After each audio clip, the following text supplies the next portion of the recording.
What's going on, everybody, and Happy New Year. Welcome back to another episode of the Passive Tree Podcast, a podcast dedicated to talk about life, Path of Exile 2, and everything in between. Tonight on episode 31, we're joined by a content creator, streamer. You may recognize him from the GGG live streams and Q&As. It's none other than Ziggy D. Welcome on, and how are you doing tonight, sir? Oh, g'day, mate. Ziggy D here. How's it going? I gotta do the thing. Thanks for having me on the show, mate. Thanks for hosting me. I always enjoy talking about Path of Exile and myself, like I was just saying earlier, my two favorite topics. So let's do it. It sounds like it was a match made in heaven then. So I just wanted to kind of quickly just ask you, like, how has it been? I know, we just had the holiday season, Christmas, New Year's. Any exciting stuff happened for you during that time frame? Yeah, I took off from like the 23rd to the New Year's Day, which you'll note are basically the exact dates of the most of the temple drama. So it's kind of dodged that. I just unplugged and spent some time with family this New Year's and Christmas. It was great. It was good, rejuvenating. Got some sunshine. It's good. Improves the quality of my skin dramatically. I recommend. I miss sunshine. I haven't seen the sun in like 2 weeks because it's winter here in Canada, and I've been seeing a lot of snow. It's pretty rough. So I'm envious of that. That's a different experience. Yeah, it's true. Australian Christmas is out getting out the back in the sun and having a barbecue, basically. We just put in some new grass, so I was able to touch some very fresh grass today for Christmas. So that was great. That sounds amazing. Very rejuvenating. Did you end up playing any games over the holidays, or was it completely like an unplugged, I'm not touching any of my devices, my computer, Steam Deck perhaps? Did you get up to any gaming? Pretty much unplugged, if I recall correctly. I played a little bit of Megabonk, revisiting that game. It's a fun little game, isn't it? I did a good job on that thing. It's a survivor-like game, but they actually did some pretty unique things with how it plays. It's clever. Fun. I've actually never played it. I remember it was popping off on Twitch like not too long ago, maybe a few months ago. People loved it. And it was made by like one guy, if I remember correctly, as well. Yeah, I think that's like that's often the case for the survivor-like games. I guess they're a perfect genre for that. They're good fun. Like they're action RPG adjacent. They're basically an offshoot of like roguelikes, which is an offshoot of action RPGs. So if you like them, there's a good overlap there in that Venn diagram for you. Definitely. I can recommend. Yeah, I have. There's a lot of games like that I haven't tried. Like I haven't even played Vampire Survivors, which I know is like kind of one of the pioneering games of that genre as well. Yeah. It's the one that blew up. It's not my favorite necessarily, but it is good. A lot of people do love it. It's got 1 billion updates and stuff now you can engage in. I mean, I can talk about survival-like games if you want. It's one of the genres I end up playing the most. I do my like monthly indie tryouts streams, and there's nearly always a survival-like game in there. The genre is just constantly cooking out new titles. But Megabonk's a good one. That's one of the more better recent ones. Yeah, we could definitely get into that. But before we do, I kind of want to just jump onto the 0.4 stuff, just because I feel like topically right now, it's there's some interesting things to speak about. Before we get into the nitty gritty of all the temple stuff, I wanted to just get like your general experience on patch 0.4, now that we're basically a month in with the Druid, the temple and whatnot. And so, I would love to hear your experience so far. It's crazy that we're a month in. It doesn't feel like it, but I guess that gap off over Christmas, a week off, has kind of like warped my perception of time a little bit. I've been enjoying 0.4 quite a bit. My enjoyment has gone up in a pretty like linear fashion since 0.1, I think. It seems to be getting better by a good chunk each time for me. But I'm feeling more engaged than ever, I think, with this league in particular. Not necessarily because of like Temple. I mean, Druid was fantastic. I think they did a really good job on Druid overall. So I thoroughly enjoyed my Bear Druid playing that. But I think like the end game is good enough that I'm able to like have a fun time in that and feel very compelled to like try different builds. And there's just so many as well right now. Like it feels like there's so much stuff I haven't played. I haven't even played a bow build yet. Crazy. Got to play a bow build. Haven't really played a summoner until the current build that I'm working on. Still like tons of spellcaster stuff I haven't even touched on. And now I'm like, I was tuning into Noogie yesterday and he's playing like a bear spear build. And I'm like, oh, a bear spear build using like converting endurance charges to frenzy charges for spears. I'm like, oh mate, I gotta do that. I gotta do that. There's lots of stuff I want to play. I'm like leveling a new character. I hadn't even finished leveling, and I was already starting to be like, what if I do? I haven't done a shield slam build yet. I want to do a shield slam build. I love shields. Maybe I'll start a shield. Should I do SSF? Maybe SSF HG? Is that crazy? I haven't even finished leveling my current character. So yeah, I'm feeling pretty engaged. Highly engaged at the moment overall. We'll get a lot more into the specifics and the many issues with the game. But I think like despite its many issues, I'm enjoying it quite a lot right now. Yeah, no, I know exactly what you're saying. I've been talking about this on stream quite a bit. I'm doing the push to 100 right now. And so I've been locked into the character that I've been playing. I'm playing a grenade tactician and solo self-found hardcore. Good choice. It's very good. I'd actually never played grenades or pin before, and I didn't realize how insanely strong pin is. It's just like, ridiculous. I'm surprised it didn't get nerfed. Me too. I played it last league, and I thought for sure pin would get nerfed a bit, but apparently not. Well, you made it interesting. Okay, so it's a great build, really fun, very strong. Ridiculous league start leveling as well. But you did make an interesting choice for push to 100, because that means you're playing for many hours, and grenades are very eye bleedy. So did you consider that aspect when you chose your build for your push to 100? Eye melting aspect? I think what sort of grenades are you playing? I'm playing explosive grenades just entirely at this point. So the build was using cluster for quite a while. And then so it was a mixture of mortar cannon with cluster and then explosive with oil grenade as well. But then I just threw in the extra explosive into the mortar cannon. And so it's all just explosive grenades at this point. I think my eyes have become slightly desensitized to it, if that makes any sense. I do have about 7 days played on the character now. So much over 100 hours. I think that over time, my eyes have just kind of like gotten adjusted to it, but it is pretty rough, man. You're losing sensitivity in your eyeballs is what's happening. Yes, exactly. Yeah, yeah. The flash grenades and stuff like that. It used to be not that bad. Like they were pretty bright. You could kind of handle them, especially if I do recommend turning down your bloom, and there's a couple of settings you can tinker with that helps. Yeah, but that was like not too bad. But then they added like Nova projectiles and that other one that has like a chance of proccing 8 additional projectiles and all that stuff. And they really incentivized like projectile count above all else on grenades right now. And that is not good for this. This is something I was talking about on stream recently. Is Path of Exile 2 has a bit of an issue right now where like the artists making skill effects are just trying to make like the sickest looking skill effects possible, but they're like doing it without looking at any other things at the same time. Like they're just making the sickest possible thing in isolation, not caring about anything else, right? Which is, if you want to make the sickest looking thing, then that's a strategy. It's a good strategy. It's like everything looks really cool. Like you do like a fissure and then make it pulse. Oh, it looks so sick.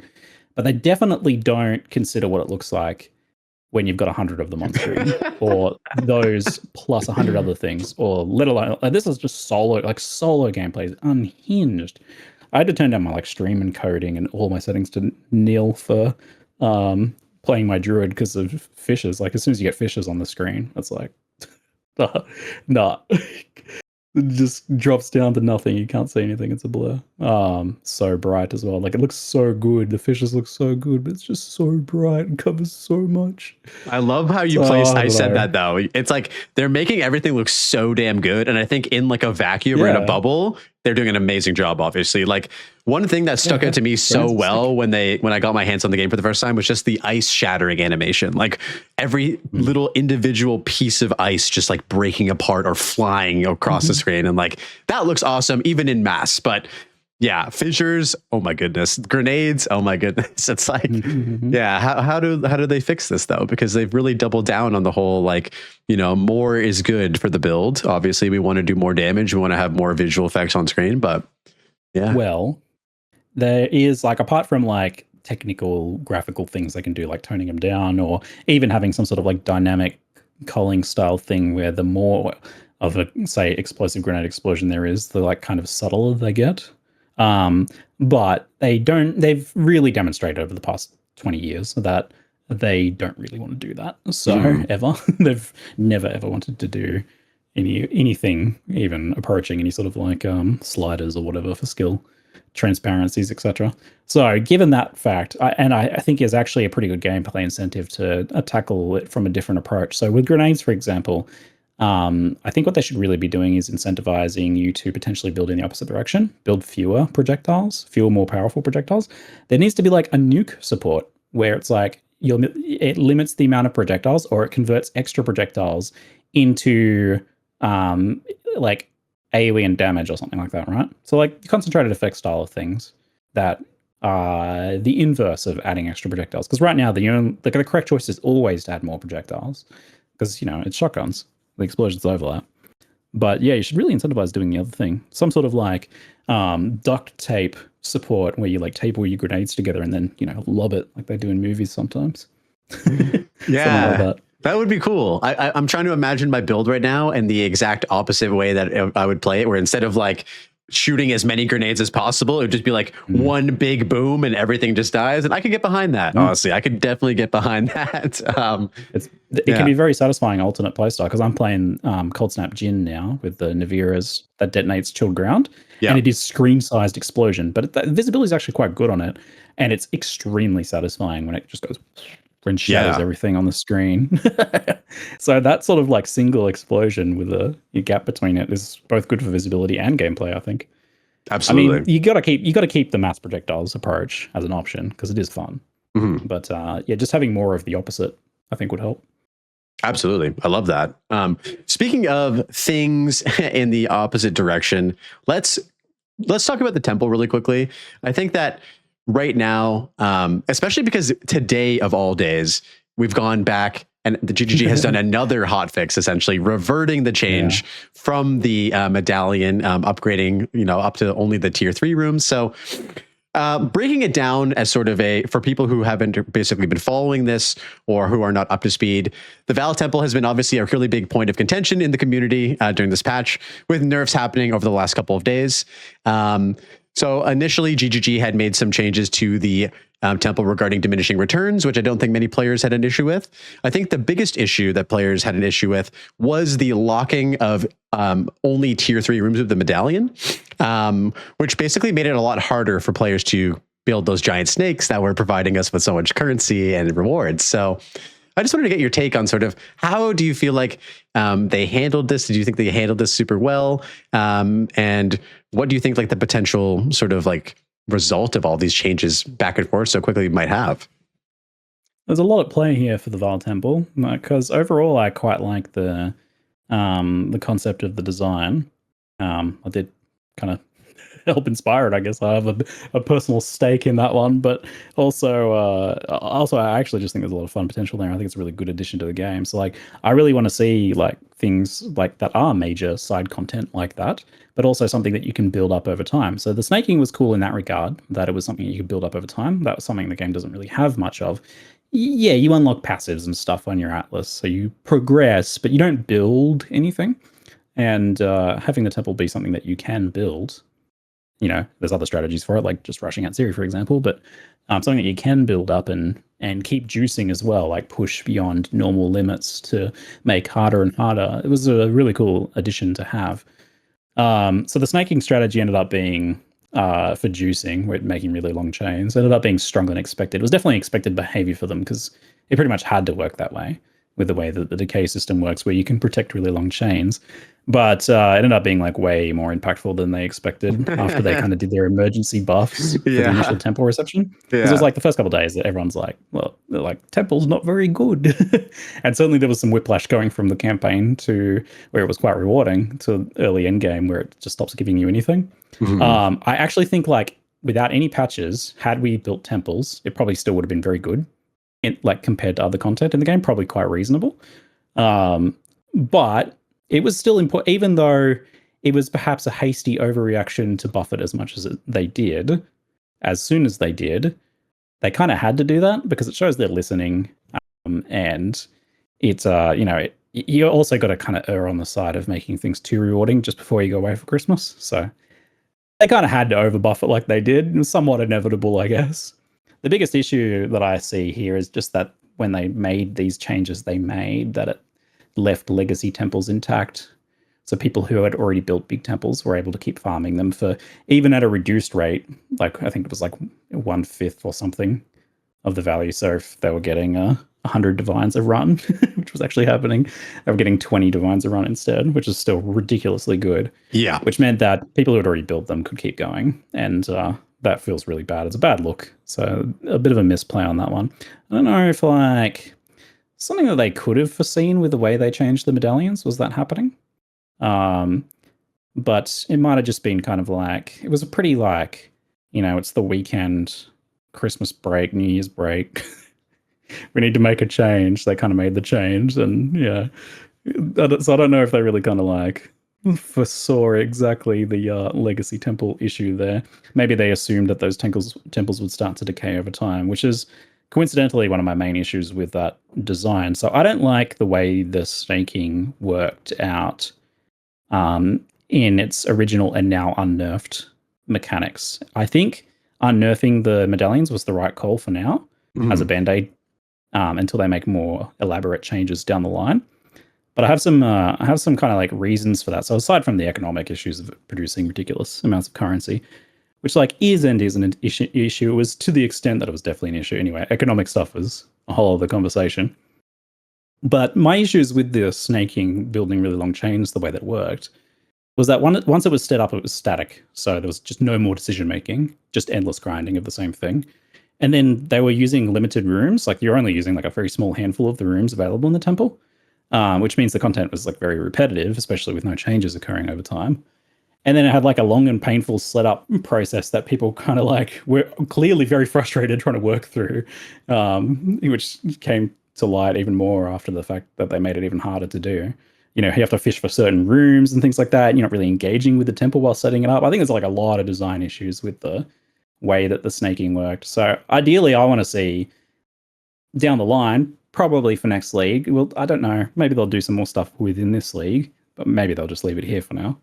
Long term, though, I really want to see what they do with a temple that's more dynamic and changes over time so that you can build up and maintain it still, but it does like crumble and change and adapt and is less about like building long chains of the same rooms and more about building like strategically building interesting clusters of rooms that have interactions. And like I put this barracks cluster over here with these rooms that upgrade it, and then that's going to affect my temple in some other way that makes sense when I do these other different kind of like sections over here. Like a bit more interesting kind of building up, I think, is a possibility there. So the less crumbling change that they made hopefully will work towards that, at least, where like normal runs that don't kill at Zeri or the Architect don't crumble as much now.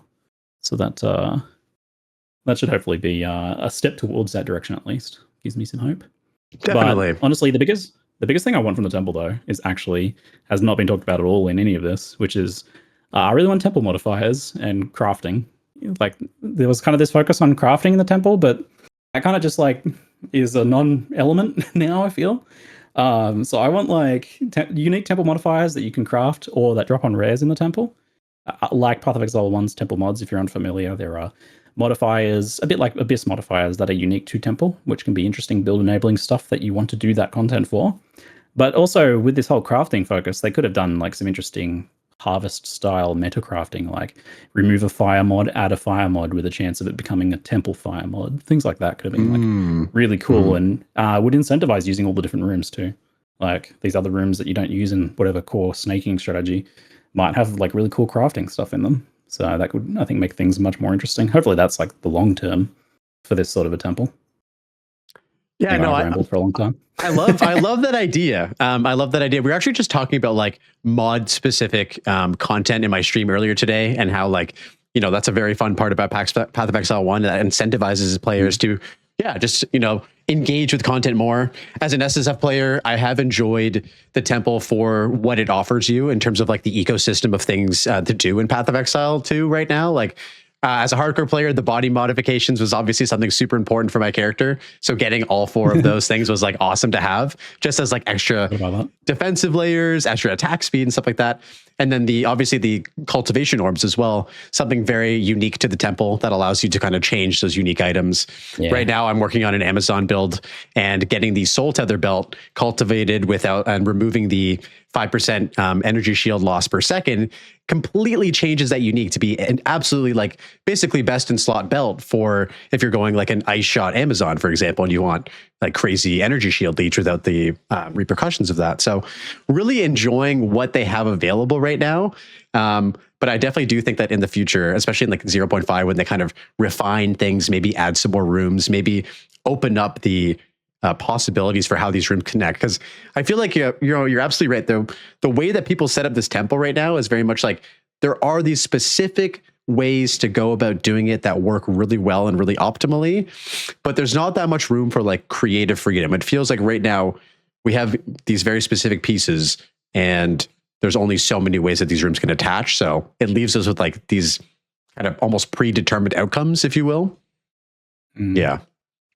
Could be expanded upon. There's a lot to love here with the temple, though. Like, I think there's some really cool Atziri items. Like you said, the changing of the Val uniques is really awesome. Having double corruption come back.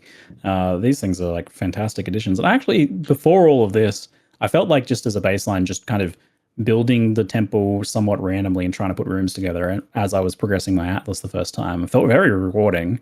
I was regularly getting like, like 1 to 3 divines whenever I went in there every 6 maps. And that is, while progressing the Atlas, quite good. And that was before like any sort of juicing or anything was occurring on my temple, right? I was like, and before I was even before the buffs. So I was like, man, this is like a pretty good baseline. This is because like you don't really make much currency while progressing your Atlas. That stuff comes into play once you kind of get some of the passive trees and tablets and things online. And now when you get your 4 mod tablets, so it's very like weighted towards the top end for farming Atlas stuff for the most part. But the temple felt like immediately quite rewarding after I guess not like slightly after that whiplash of, hey, it's not giving me crafts in every single room anymore like it did in the campaign. Oh. Yeah. Yeah, the buff certainly helped. But actually, so on the snaking thing, I think a better change for snaking is definitely going to be something more complex. Like for building large juiced temples, I don't think like having really long single line and protecting it that way, like they've re-enabled, is a long-term good way to have it for the reasons I was talking about before. I imagine something like more complex, like a dynamic stability system is needed, where you get something that the longer the chain gets from your start point, how many tiles it gets, the more like unstable it becomes, the more risky it becomes. That gives you like a push your luck style gaming thing, where you've like, if there's some benefit to do that, you can push, but then more and more potentially is going to decay as you do that. And then you have the option of building like clusters that aren't as far away or are a bit more stable. So like a bit of a variety of strategies there. And maybe people won't like this after they just reverted it, but I imagine the protection medallion probably needs to go or be changed to something that like maybe just increases stability, but right, so that it's only guaranteed for like less risky rooms, but not for like really risky ones. Like has a chance of failing, maybe something like that. I imagine. Don't take it away from us. We just got it back, man. We can't. Take I'm just talking. I'm taking the long-term view of like my ideal temple mechanic. But yes, right now it was the correct choice to revert it like they did, so that the playing field is a bit more level. Absolutely. Yeah, there was, Fubgun had a great video kind of breaking down why, the legacy temple enjoyers, the people who had already spent, all the time going back and forth between Holton and their temple. And then after that, like, continuing to work on it, are just going to succeed even further with their already existing legacy temple. So I think they had to. And to kind of build off of what you were saying before, the changes that they've made, I mean, there have been quite a few hotfixes in 0.4 already, despite it being like during the holiday season and whatnot. And like, I mean, you have to give kudos to GGG. Like they are trying to listen to what the players are saying, as they always do, and trying to like adjust and make things better for the community and for the players based on feedback. Maybe they have misstepped a little bit and done some reactionary stuff that maybe wasn't fully thought out properly. But they did like a hotfix like every single day to try and get this kind of right. Yeah, people. Yeah. It was pretty hilarious. The kind of the severity of the reaction. I remember reading a comment and laughing at it because it was like, this is the literal worst thing they've ever done ever, and I'm like, whoa. It's like, no way is it the worst thing they've ever done. Like, yes, this was a misstep, changing it so that those legacy temples, but like it'll probably be fixed in a few days. And also it only affects like it's not really like affecting things in quite the way to be that dramatic, I don't think. Like, I remember Arch Nemesis. If you didn't play, not even how long ago was Arch Nemesis? I guess a few years ago now, but in Period 1, they made this whole system to revamp rares and make them more engaging, and it made the entire game a absolute painful slog where every single fight with every single it was responsible for the birth of everything you hate. Things like mana donuts. Yeah, that came from Arch Nemesis. We still feel the impacts of the Arch Nemesis introduction. Like, oh man, how can you say it's even anywhere close to Arch Nemesis? I have no idea what that is, but it sounds like it was terrible. It kind of feels like with the temple stuff, it was like, at GGG, they obviously have lots of people, full team of people working, Q&A and, testing these things and all that kind of stuff. And for lack of a better term, it's like they have their own rats for the maze that they put inside the maze to test it. But they didn't have the hundreds of thousands of rats that got into the maze and fully tested it the way that we all did when 0.4 came out, right? And so, as much as they probably anticipated that there was going to be some significant juicing and things happening, they can only anticipate so much until, the hordes, the hundreds of thousands of rats end up in the maze. And that's why it's our early access game, and so we can help figure it out and get it all polished up. And it's going to be a really just awesome piece of content to add to the end game loop. Like, it's great to have something to do other than maps as well, like to be in maps and then go in there and have something completely focus. It's kind of the first thing that we have in PoE2 right now that is, a piece of content that's outside of maps. That's not like Trials of Ascension, basically. So it is cool, and I'm excited for it, man. Yeah, I'm looking forward to the future of it. Like, fundamentally, I quite enjoy the mechanic. I think it's a pretty nice addition. So a bit more work. It's closer to being awesome than some other things. Like, for example, Expedition right now is got a long way to go. Yes, I was actually locked out of Expedition for so long because I don't know if you've experienced this, but tablets are dropping like crazy from certain things that you're doing, like Abyss, for example. I have like multiple stash tabs full of Abyss tablets, but I could not do Expedition for the life of me for a very, very long time. Like, I got the initial first tablet where you get it from doing the content the first time. And then after that, it was like I was at the mercy of RNGesus, essentially. How is it for you? It's slightly weird because it makes a lot of sense, the fact that tablets drop from the mechanic. But it also means that you do get like a weird snowbally effect where like, oh yeah, you get some tablets early on and you just keep getting more tablets because like the tablets give you the content, which give you more tablets. So you're good. But then you go blank on that first Expedition tablet, and it seems like it's more likely to happen with that one in particular. Then and maybe you don't kind of like happen to run into any native Expedition maps for just a little while in the direction you pick. That can happen randomly, and then you just don't get any Expedition tablets, so you don't get to progress Expedition for a long time. I've had also very little Expedition. I did like prioritize a bit early, which kept it around, but it's I just haven't been seeing it on my maps normally, so that's just pure chance, I think. But it's a little weird that way. That's kind of the reverse of this like otherwise pretty logical decision to make it drop from the actual content. Definitely. And I think like having it dropped from specifically like, monsters within the league mechanic is great. It just feels a little bit like some knobs need to be turned into the direction of Expedition, because there are specific league mechanics in PoE2 that provide you with a lot more monsters to kill. Like if you're doing Breach, for example, if you're doing if you're doing Abyss, you're going to be like killing a lot more monsters while doing that content just overall. And so I feel like because with Expedition, especially early on when you don't have your like Atlas point investment in like, markers and density and all that kind of stuff, like you're not actually killing that many monsters, and it kind of just results in that like lack of tablet. This is very much like an SSF player's problem, but so I think like it would be great if they could just like maybe readjust it so that the drop rates are a little bit higher in content where you fight fewer monsters. Or I don't know how you feel about this, but just like, the way that unique tablets drop in the game, you can basically drop a unique tablet for any piece of league content from any monster in the end game. Why doesn't that work for just like content precursor tablets as well? Not like a really high drop rate, but just like to help sort of like subsidize maybe if you're going on a bad luck streak with some content. Oh, like, I just killed a map boss and it dropped me like an expedition tablet. That's great. I don't think there's any reason that, or towers too. Like towers could give not just precursors, but league content as well. There's a lot they could do with towers. Towers could help you locate, certain league contents, for example. Mm-hmm. I think like there's a lot to do with exploration in that. But I like the idea of them even just randomly dropping sometimes from bosses. That's often the solution with this sort of thing. Is like so action RPGs that do the class, what do you call it? Smart loot. Typically, it's called something like smart loot, where when loot drops, it's for your class. That is usually those systems have like a small chance of dropping things for different classes too as part of that. Because when it happens, then you're like, oh, it inspires you to play a different build.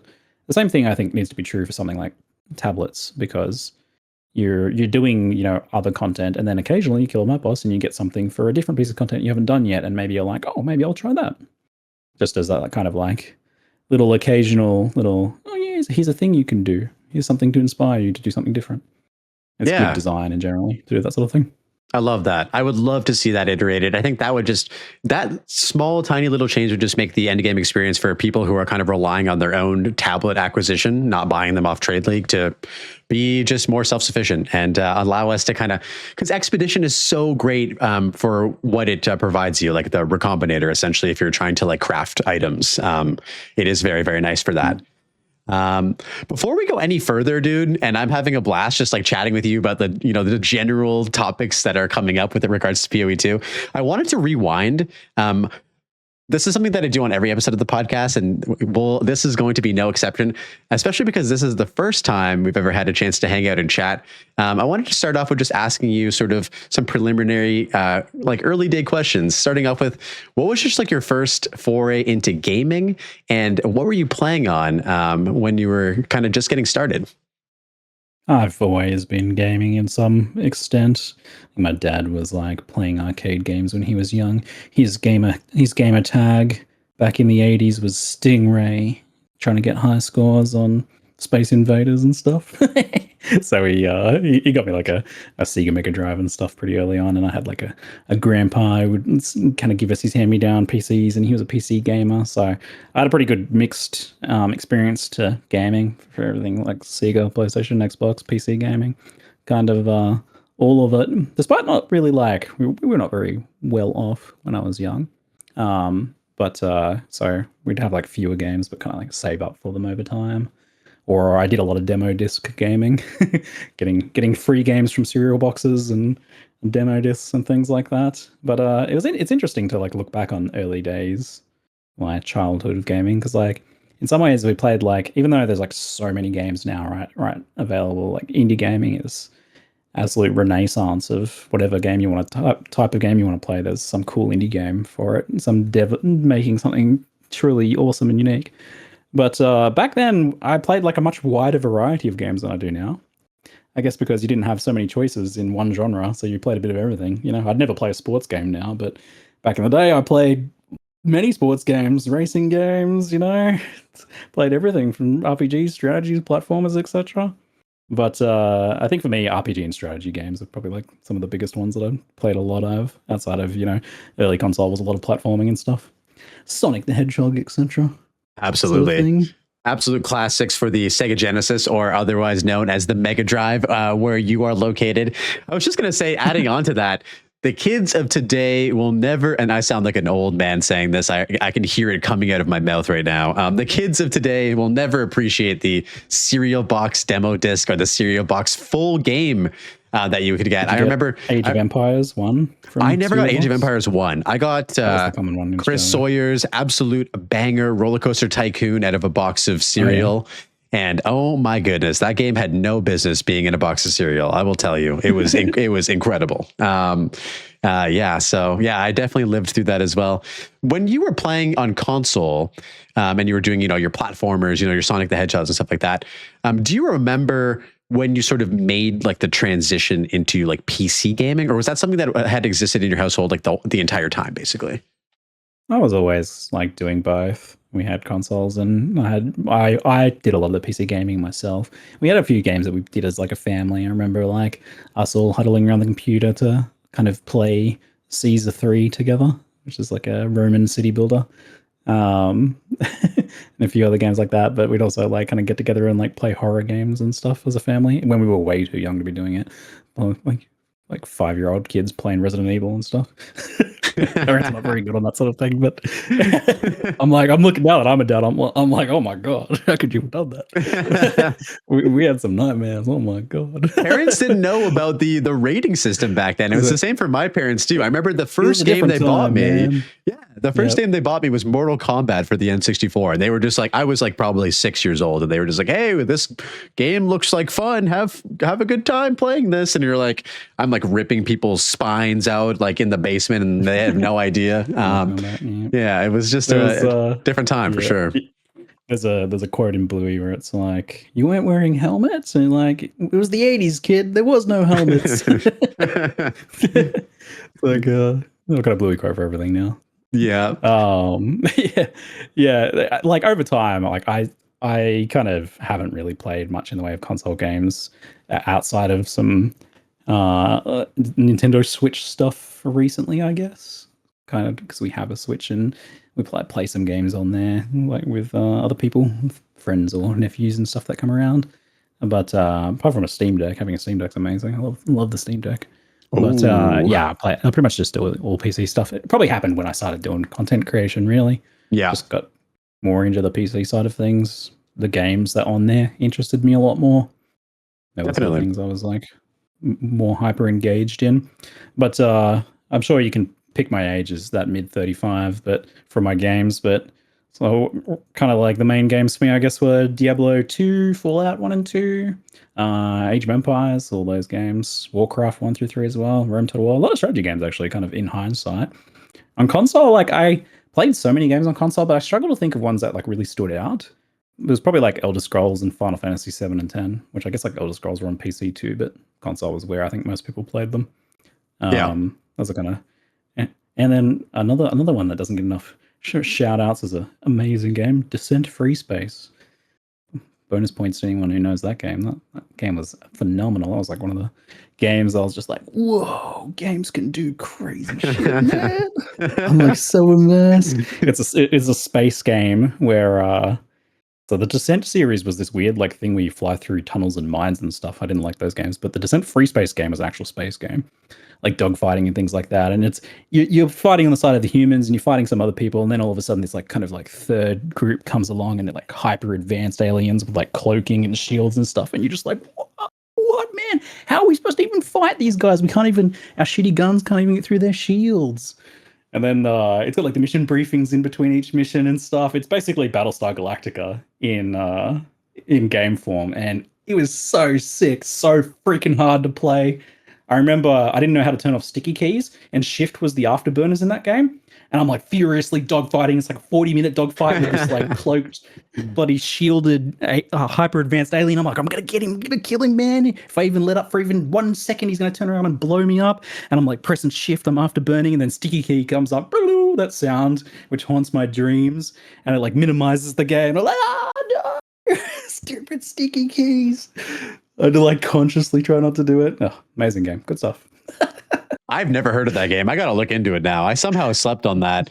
One thing that you noted that I kind of wanted to build off of was just like kind of the overwhelming presence of strategy games in like the 90s and 2000s. It's something that has definitely changed nowadays, right? Where like, you know, I was playing all the same games when I was a kid, like Red Alert 2, Command and Conquer, you know, Age of Empires, Empire Earth, Warcraft 3, The Frozen Throne, all of these games, like StarCraft, of course, StarCraft. We're going to get into StarCraft, Ziggy. Don't worry. We're going to talk about StarCraft. But, you know, there was this massive, overwhelming kind of majority of games that we were playing as like younger people was strategy games. And now I feel like right now, you know, RTS and strategy, it's kind of like, I don't want to say like a dead genre, but very close to being basically no one's really enjoying it. Or it's a very, very small niche right now. Why do you think that is? So I thought about this one a lot because, yeah, like at first glance, it looks like strategy's dead. And certainly strategy as we knew it when we were young is not really a thing anymore. Like there's not many games like that. And there's some pretty good reasons for that. a lot of the multiplayer focused ones are really fatiguing to play. And that's just not what people want.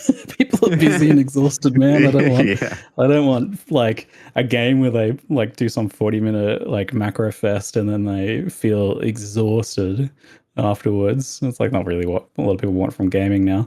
But also the genre mutated like in many different ways. They are actually, when you actually think about it, there's actually like lots of strategy games around. They just kind of changed shape.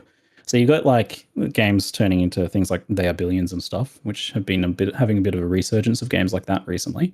And you had them mutate into, especially for the like competitive elements, into MOBAs. So those are like custom games in RTSs, obviously. Yeah. And those ones, those ones became MOBAs, and they were obviously hyper popular for a while there at least. And then there is still like other games that are a little bit different to that. Like the Total War games have been doing pretty well. Like Total War Warhammer is phenomenal. Love that game. The devs try to do everything they can to sabotage it, but it's still amazing. It's like even they can't kill their own game. Yeah. And they're making Warhammer 40k Total War soon. It's my most hyped game of all time. I can't wait, man. I'm so excited. I've basically, ever since I was a kid, imagine if there was instead of Rome Total War, it was a Warhammer 40k Total War with Space Marines. Oh, I'm very excited for that. Hopefully they don't kill it. I know they'll try, but Warhammer's too cool to kill. So yeah, and then I think like turn-based tactical games, roguelikes, things like that take over some of the strategy game itch for people too. Someone in chat said Slay the Spire. Like even games like that kind of like scratch some of that strategic mind itch.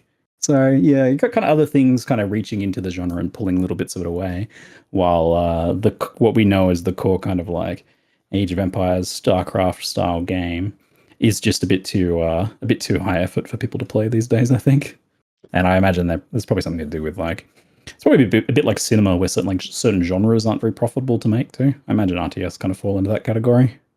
Yeah, it's just so interesting how it was like it was so preeminent in our childhood and in our kind of like early gaming years, and it's really shifted where like before everyone was playing StarCraft. I remember like in my neighborhood, like everyone was playing StarCraft. We would like have LAN parties, go over to each other's houses, and it was a mixture of like custom games, obviously were a huge part of it, but also like just playing the ladder and coming up with strategies, not very good ones, of course, and now, yeah, it's like kind of what you said. I guess it's not really that like digestible anymore. Maybe I know there was a game called like Stormgate, I believe, that was being developed by what was it, ex Warcraft 3 developers, I believe. That just didn't really take off with people, and I think like one of the primary focuses of that particular title was to sort of, I guess, tone down the like mental overhead for people so that they can kind of like enjoy an RTS game casually. But I don't know. I haven't really heard of anything about Stormgate. What have you ever like looked into that or tried it out at all? I like had a bit of a cursory glance at it, but didn't really like capture my imagination too much, which is maybe like some of the issue.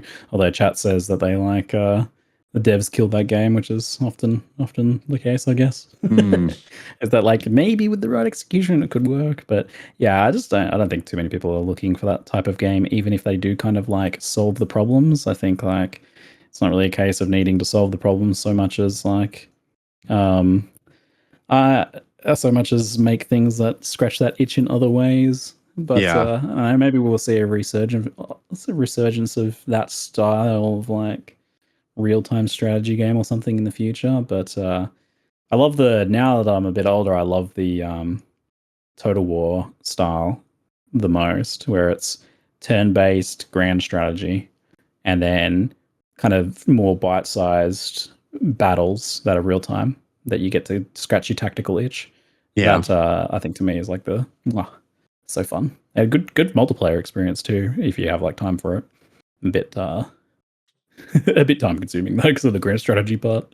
Yeah, I just feel like there's definitely a market for it still. I mean, we're not the only people who grew up with this. I think it's like a general sentiment that like if you grew up and you're like in your early to mid 30s, you played all of these games just like you and I did. And I don't want to say it would sell well just out of like nostalgia, but I think that there's a very large community of gamers like yourself and myself who've found this passion from gaming through real time strategy games, and would probably play one if like one was doing well, or like really, I don't know, maybe did something new or something interesting. Like it's kind of interesting right now if you look at like really popular RTSs, it's like StarCraft 2, Age of Empires 2, and I don't really know if anything else is really popping off that much. And so maybe it's kind of like in the same vein as like the MMO genre, where like a lot of the games that have tried to do something have failed, and now we're kind of just reverting back to, you know, the classics, the World of Warcrafts, the, you know, old school RuneScapes and stuff like that. And there's not too much innovation happening, right? Age of Empires 4 did quite all right if you didn't try that. I had some fun playing that, and the campaigns were pretty fun. Kind of reminded me of playing the old Age of Empires 2 campaigns. It was a bit of a return to form for them. Okay. And it was actually like decently popular for a while there, and I kind of saw some tournaments and stuff with some decent viewer counts and stuff recently. So it seems to be picking up a kind of a bit of a dedicated audience and player base there. So there's a bit there in the background, but yeah, it's not in the cultural gaming zeitgeist in the same way now. We just have too many options now. That's the biggest thing when it comes down to. When we were kids, there was like 5 games to play, so you know, you played them. Very now true. There's 5 million games to play, so you'll find the hyper specific thing that scratches your specific hyperfixation. Absolutely. Like, I need this very specific game to be happy, and then someone will make it for you. So it's good. It's great, but also, yeah, people are going off to play their own games a bit more now. It's a good time to be a gamer. There's something for everybody.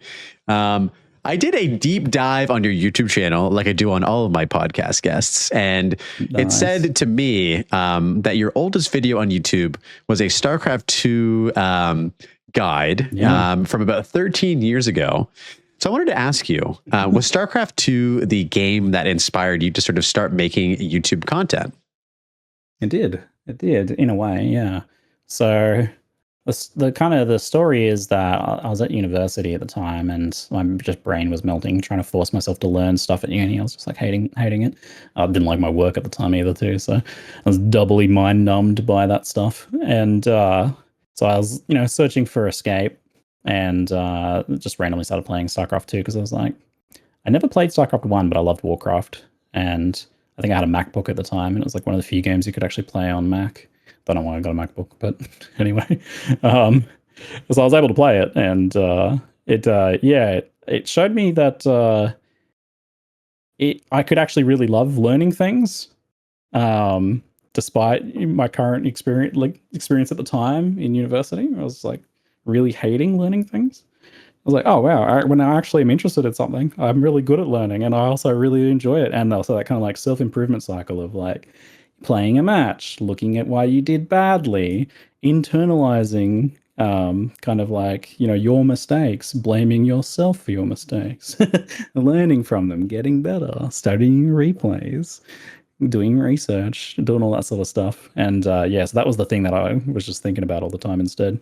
So I needed an outlet for that, so I got a bit involved in kind of the community there, but I just decided to start writing randomly, and made a website that's still available called learningsc2.com, which is woefully outdated, I'm sure, but it's left up as a little time capsule legacy piece. A blog, as was the style at the time, that documented my journey from Bronze League, the bottom of StarCraft, to Diamond, which was the highest at the time, and kind of just like sharing my learnings and teaching. That kind of made me discover that I actually really love not only learning, but like the process of learning, and also the teaching people about that process, teaching people not just things, but also teaching people how to learn. That kind of like, I don't know, that whole cycle.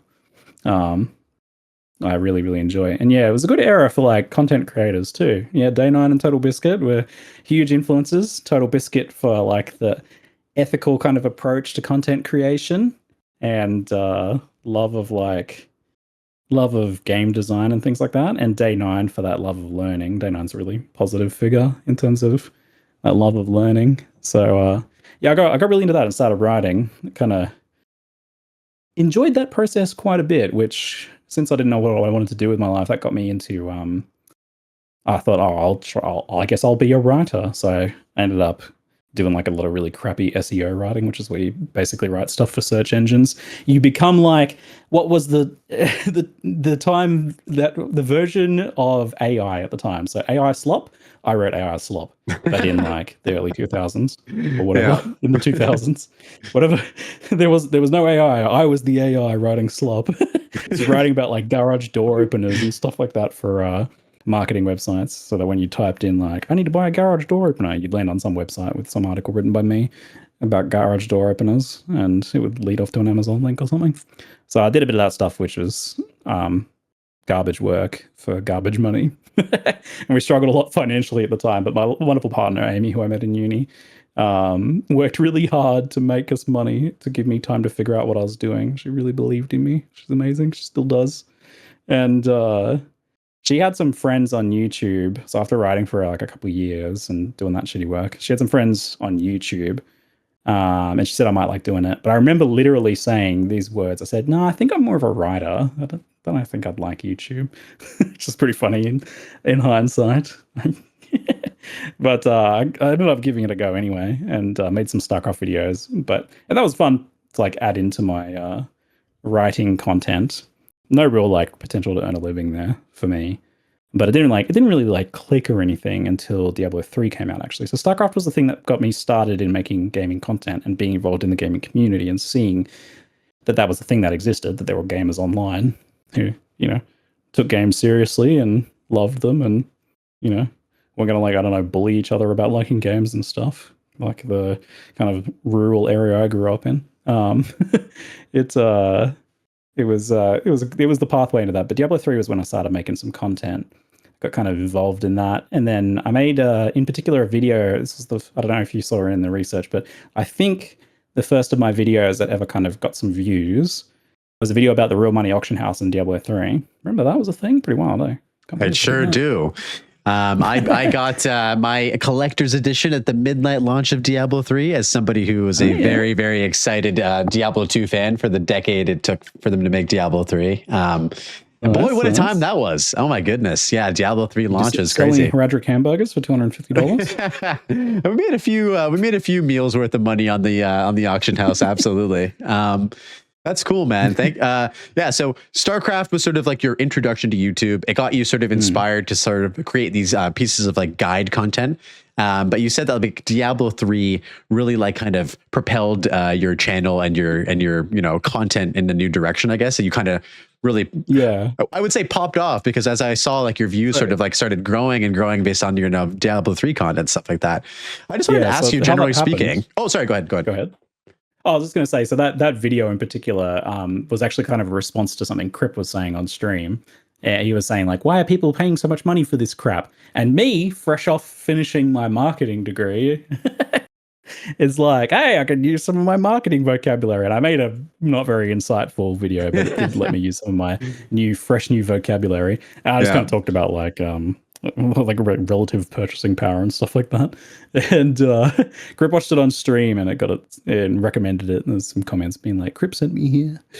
And that got a couple tens of thousands. I think it's got like 50K views or something. And it was around that time that I noticed that like, oh, hey, I can make like $10 VAD revenue if I make a video like that. It's like, I can see how that scales. That kind of what started that whole thing. It's like, hey, maybe this is what I can do for a living. If I just make 1 billion videos, then I'll have $10 billion, right? It scales. And that's the power of, I guess, like early day, even like reacting content, or like kind of sharing other people's creations, right? It's like, dude, having Crip even looking at your stuff back in the day, that is absolutely massive, by the way. Like, Crip is a very, very large figure. Yeah.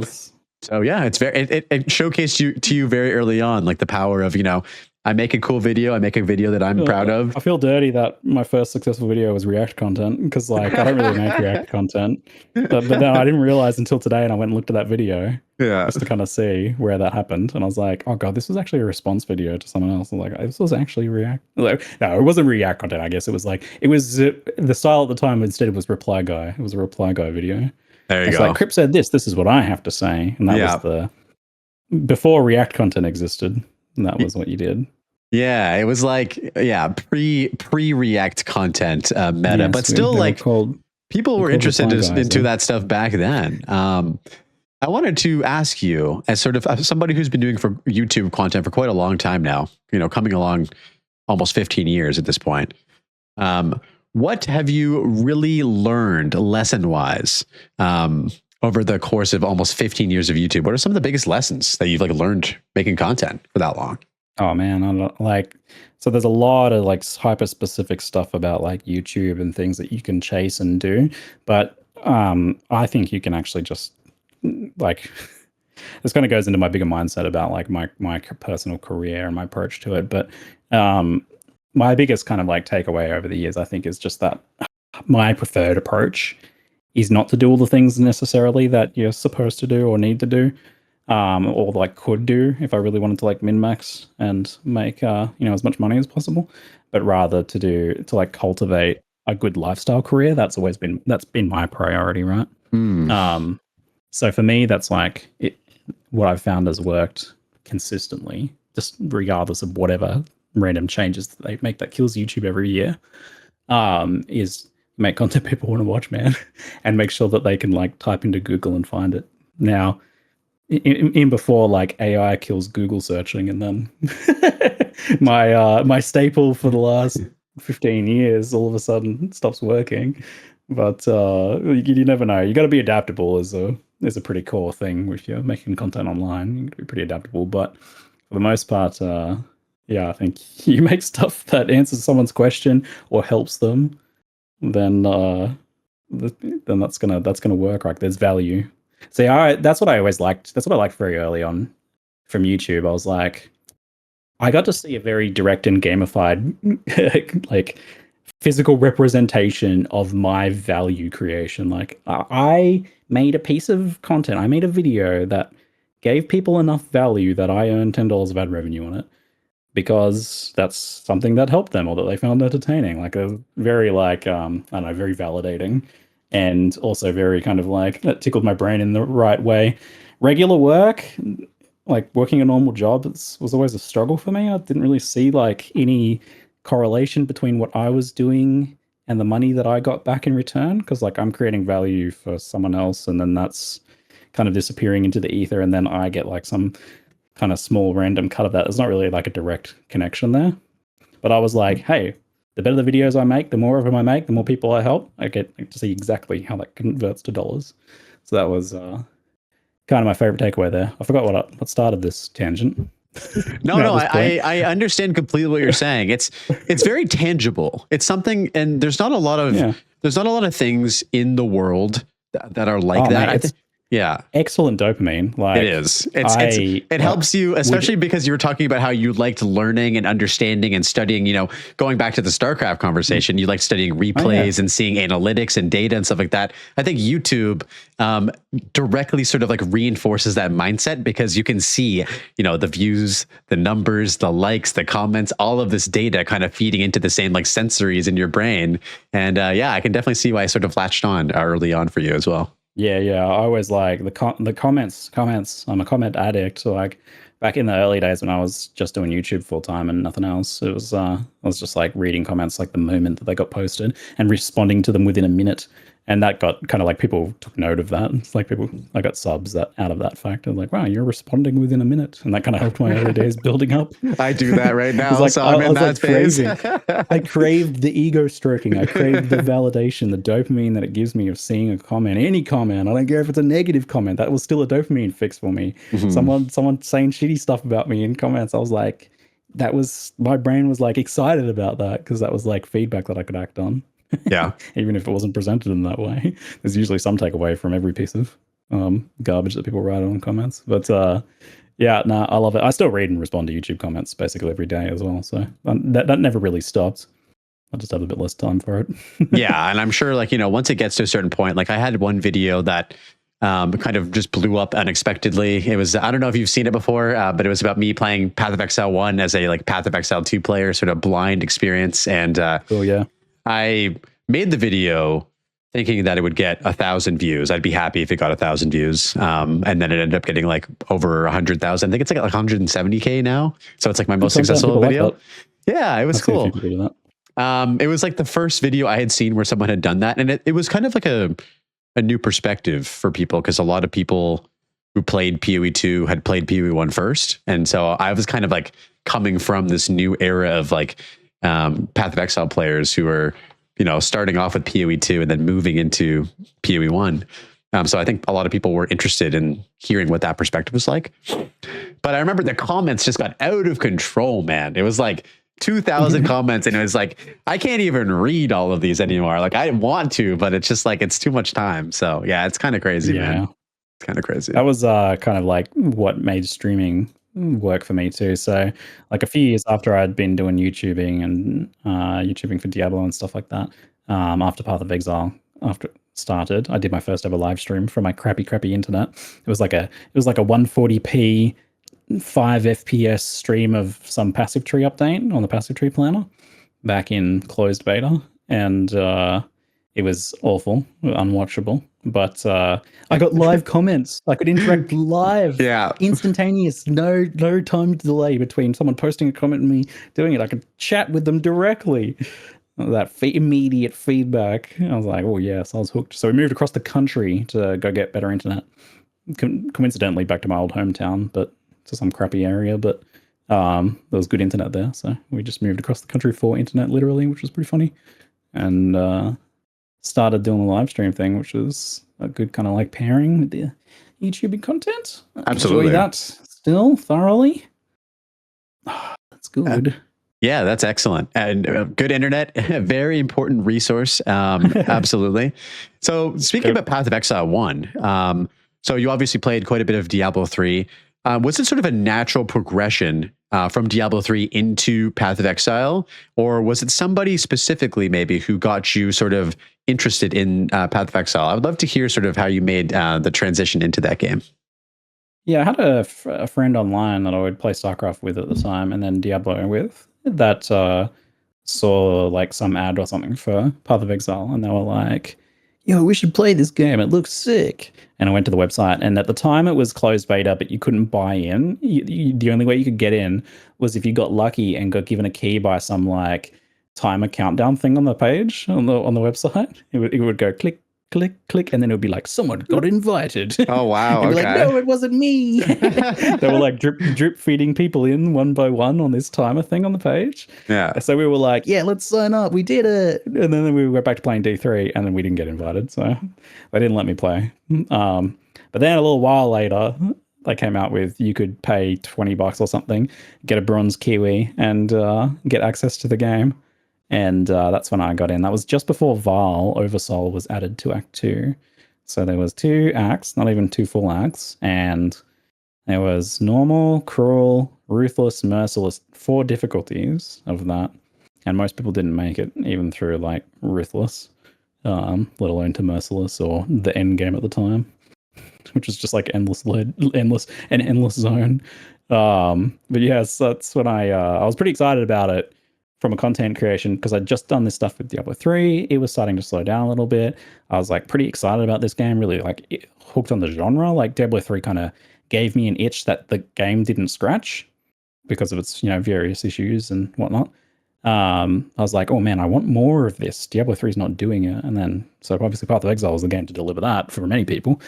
And for me, I was also like, this is a completely unknown game. No one knows anything. It's hyper complicated. Look, it's an absolute like content creating nerd's wet dream. I'm like, let me make videos about literally everything. So I did. I made like videos of like, when you click on a gem in PoE2 and it shows you what the gem does. I made videos for that, like of different skill gems. I made videos on how to set your hotkeys.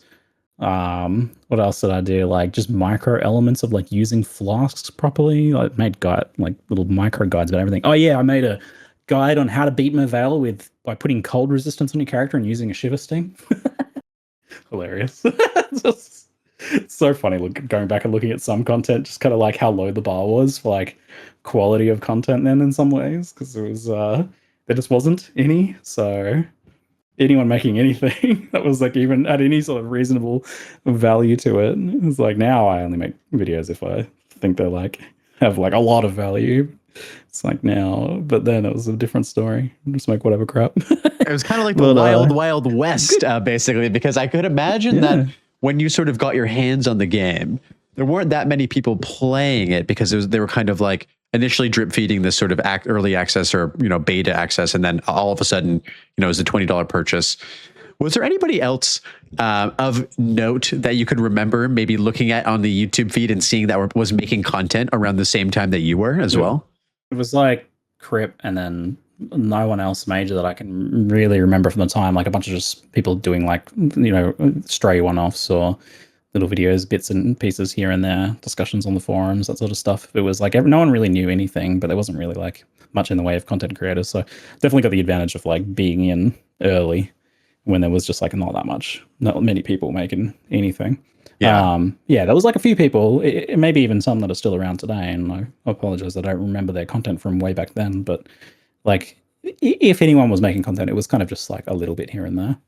But Crip was the only one who was like really making some pretty big content and getting a lot of views on it. Right. Okay. He really like blew up with that game, I think. Like to some extent, he blew up more with Hearthstone, I guess. But Diablo 3 and Path of Exile, that's where I think he really kind of like got started. Absolutely. Big one for him too. For sure. That was so when I moved across country and started streaming Path of Exile and making content for that, pretty soon was when I kind of was like properly full time. Yeah. As in like earning enough to make a living. And thankfully, then after a while, Amy was able to stop doing the terrible work that she was doing, and she started doing her own content creation and became my full-time manager as well, which was really good because like I think my lifestyle career mindset meant that like the biggest thing that I want for myself and for my family is, and the thing that I value the most is the ability for us to just kind of focus on the things that really excite us and make us interested, and kind of like live a comfortable life with that, even if that doesn't mean like ever particularly getting overly wealthy or anything like that. If that's all I can do is just mean that, my family can be like, hey, I'm interested in this new hobby. And then they start doing that, or, I want to do this for a living, and then they can make that work. Then I'm happy. That's all I really want. I can definitely relate to that. I mean, I'm a full-time artist as like my primary job. And so awesome. I kind of accepted the fact that like I was never going to be like overly wealthy or anything like that. But the job itself was something that I've always loved to do from a very young age. And so I still feel like eternally lucky and grateful and all the things, just because I've been able to kind of turn that passion into like a career. And I've had a lot of shit jobs throughout my life. And so you can kind of look back on those and be like, man, like I may not be, making as much as I could, working a 9-to-5 for some big company or something like that, but I'm happy and I love what I do. And like that, I think it just holds so much more weight than like having a really, really large paycheck or bank account every month. I'd love to be rich because it would enable that even further, but like I'm not willing to. I'm not willing to do what it takes to get to that point. Yeah. Like I would enjoy myself not doing that.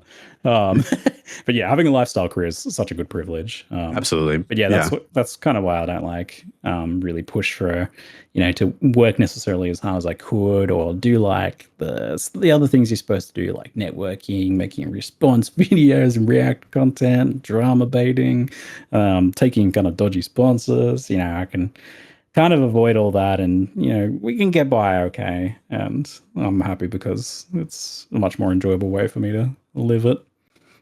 But, absolutely. And it's funny now actually, so like I've kind of come full circle because there's a new era to my career that started recently. Like I've gone back to writing, so I had the idea just to randomly approach all of the like major content sites for PoE2 launch, and kind of do my research on them, ask a bunch of people about them and everything, and ended up settling on Maxroll. And I was like, I want to start writing again, so I ended up joining the Maxroll team and have been writing content on there, and that's been amazing. I love that. It's so good. I love writing again. It's really satisfying. I get to go like the stuff I can't really do on stream and YouTube because I have to be conscious of people's interest and time. So when I make a YouTube video, I have to be I have to work really hard to not make it a 40-minute plus video because I am like obsessive about answering every possible question someone could ask. I will do that. Which means they can get really, really long, and even if I, edit it really well. Which is really arduous and everything. It still is just too much. It's too much. And it's like, my point is not to overwhelm people. So yeah, I can't do that. I have to rein myself in constantly. And on stream, I have to be conscious of people's attention spans too, right? Like, I can't. I mean, I kind of embrace it a bit. Literally today's stream, all I did was talked about and explained how to properly trade search and how to use like weighted sum trading and all that stuff for multiple hours. I played like one map on my character and just spent the time gearing them and going over that stuff just because like in obsessive detail. Because I love doing that, and sometimes people find it entertaining. But yeah, I do have to be conscious of people's attention. But writing, different story. I can go to obsessive amounts of detail in an article. It's fine. People can just jump to the section of the article they want. And the more you do, the more like search traffic goes into the article. So like I was just like, I want to write about crafting. So I went back to one of my guides, the Spear Huntress leveling guide, which is I've been making these guides like penned at beginners, which have been doing really well as well in the background. And I was just like, let's just explain crafting in this. So I just went and added a section about crafting and how to craft an accuracy spear for your Amazon build, and just like made this like multiple pages long crafting guide in that. So it's that same sort of like feeling that I had back in the day with StarCraft. I get to like have another outlet for that, which is really good. So I got this nice trifecta going now of YouTube, Maxwell writing, and streaming, which kind of hit on all the different things my brain enjoys.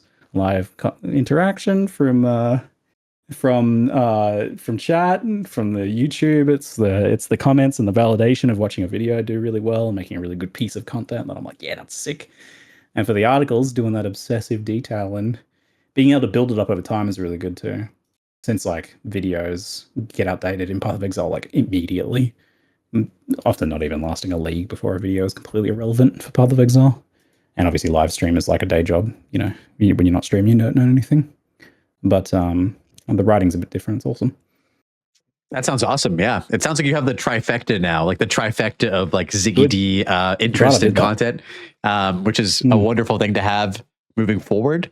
So sort of build off of that. So as you sort of have these like written guides, and as you're sort of playing now a lot of Path of Exile 1 and Path of Exile 2, I just wanted to ask you sort of which game are you sort of preferring to play now and make content for, if you have any that you're leaning towards, and why out of the Path of Exile original and the Path of Exile 2? So was the question, which one do I like to play and make content for between both games? Yeah, which game are you preferring to make content and play at the moment? PoE2, absolutely, for both, hands down. Like PoE2 for me is the one that my brain is excited about, that like has so much like stuff to explore and learn and communicate, and has like new people checking it out for the first time. It's got, it's a new life. I love Path of Exile 1 and probably would have happy to continued playing with that, but them making this separate game and doing what they're doing with it is really like interesting for me, and that's the future of Path of Exile for me. Is Path of Exile 2 for sure. But I enjoy my revisits to PoE 1 each time. But now that one is probably like I go play one build, I do the league mechanic, I maybe like set one other goal that I do to do a specific other piece of content or something. It's like a nice little nostalgia trip. It's like going back and playing D2 for me at this point. Yeah. Except it's getting updated with major expansions every 4 months, which is crazy. But yeah, so GGG will not have mercy on my schedule, I tell you what. It's wild. But yeah, no, PoE2 for me is the one that I'm very excited about. And like, some people will disagree, but like, I think PoE2 is starting to get into the point now where it's like, for me, a much more enjoyable experience to actually play it and build characters and things in it, despite its issues. So I imagine when I think that, I look at it and I think, how good is it going to be when those issues are ironed out? Because like, if right now I'm having a bunch of fun despite all these things that have really serious issues, then how much fun am I going to be having when it's in a better state? Yeah, and when all of the ascendancies and weapons and skill gems are in the game, I mean, it's just going to open the door so much more into this already like kind of dilemma that we're facing that we talked about earlier, where it's like, I don't know what build I want to play next. There's so many things I want to try, and it's like, oh wait, like half of the things in the game are still not even done yet. So it is very exciting. Absolutely.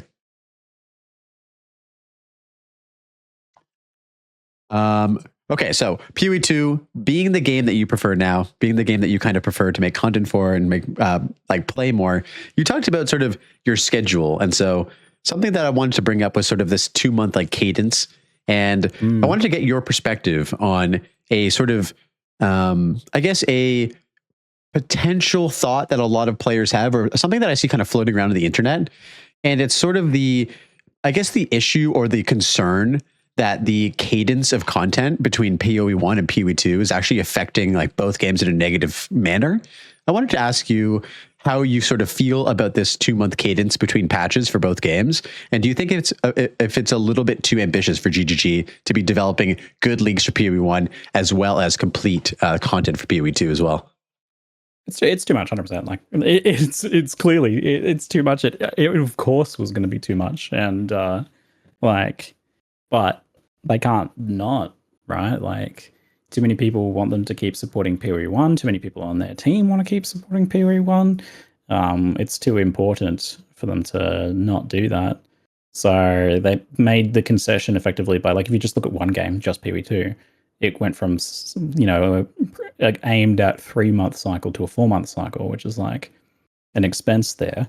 And yet it's also, like, it's a lot for them to do.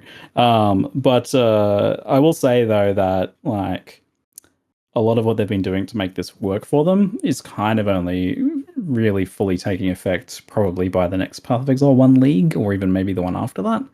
So they've actually got like a proper PoE 1 team going now, and that has been kind of a work in progress for some time. And they still have managed to, despite those issues, deliver some pretty good content in that time. There's always issues, but I remember, I don't memory hold this like some people seem to. There has always been issues. That's the secret. That's the secret. There's always been drama. I don't really remember any leagues that there wasn't some major drama and things that needed hotfixing. Like, interesting. Was there never a league that just happened that was just absolutely flawless in your perspective? There's been a couple that were like, hey, this was relatively smooth. Yeah. But nearly always there's stuff that needs fixing, and there has been a couple, but I mean they've been going for nearly 20 years now at this point, so naturally there's been a few in there, but it's definitely the minority. There's always stuff to fix. It's just the nature of such a complex game being like a live updating thing like this. There's always going to be that.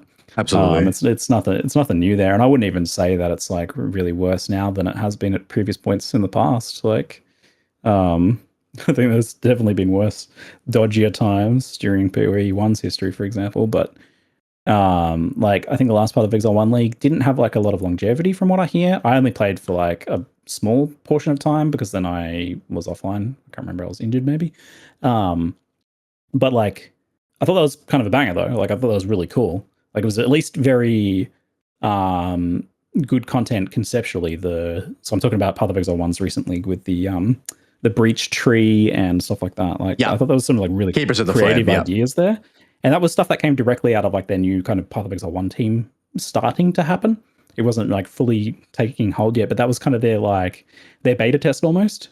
And they were like making innovative content, innovative designs. The crafting tree, actually brilliant in my mind. Like that's actually like a concept they should take moving forwards and apply to other areas, because game design wise, there's a lot of really good stuff there, but that's a big whole other tangent. So I'm pretty optimistic for the future of both games being able to get some support, hopefully. But it seems inevitable that at some point Path of Exile 1 has to go on maintenance. It's just the community wasn't ready for that yet. Yeah. So if you had to guess, how long do you think it would take? Do you think that maintenance for Path of Exile 1 would happen shortly after 1.0 PoE 2, a couple of years after? What would you do if you had to guess? Or what would you say? That makes sense to me, I think. Like, and in many ways, that'll probably be an easier pill to swallow at that point too. Like more people will have, because like every time they improve PoE 2 a bit, more of the holdouts are converted. Yes. Like a higher percentage of them become PoE 2 players. Absolutely. Either as well or instead of PoE 1. So like eventually there will only be like a small fraction of people that will never play PoE 2. And those people at that point can keep playing PoE1 in its maintenance mode, which will probably have like small content updates and stuff like that. It'll just be like, you know, the sort of thing like a couple devs can do at, you know, on a 6 monthly cycle or something like that, which is probably a good place for it to be long term. Is like, yeah, PoE1 gets an update every year or 2 updates every year. I think that would be great. That's about the amount I would, after 1.0 PoE2, want to like go back and revisit it. The same way that I would revisit Diablo 2 like every year, right? Yeah. I go back and play like some different mod of Diablo 2 I haven't played yet. You know, once a year or once every 2 years or something. Me too. Kind of like where PoE1. That's the graceful retirement, I hope, for PoE1. Yeah, it's kind of like yes. what Diablo 3's treatment has got as well, right? Where they're still actually getting like some sort of seasonal reset, some sort of like additional content or whatever, but it's not like the like the grandiose expansions that once were. And I like what you said, sort of as the development of PoE2 continues more and it kind of fleshes out with content and systems and mechanics, it gives like people less and less of a reason to enjoy it or not want to play it when it kind of gives you everything that PoE1 can offer and more. And so I feel like that is a pretty realistic outlook on it for sure. And I saw that you wanted some hot takes. This kind of like dives into one of mine. Yes. So we can do that now if you want then, because I gave this some thought.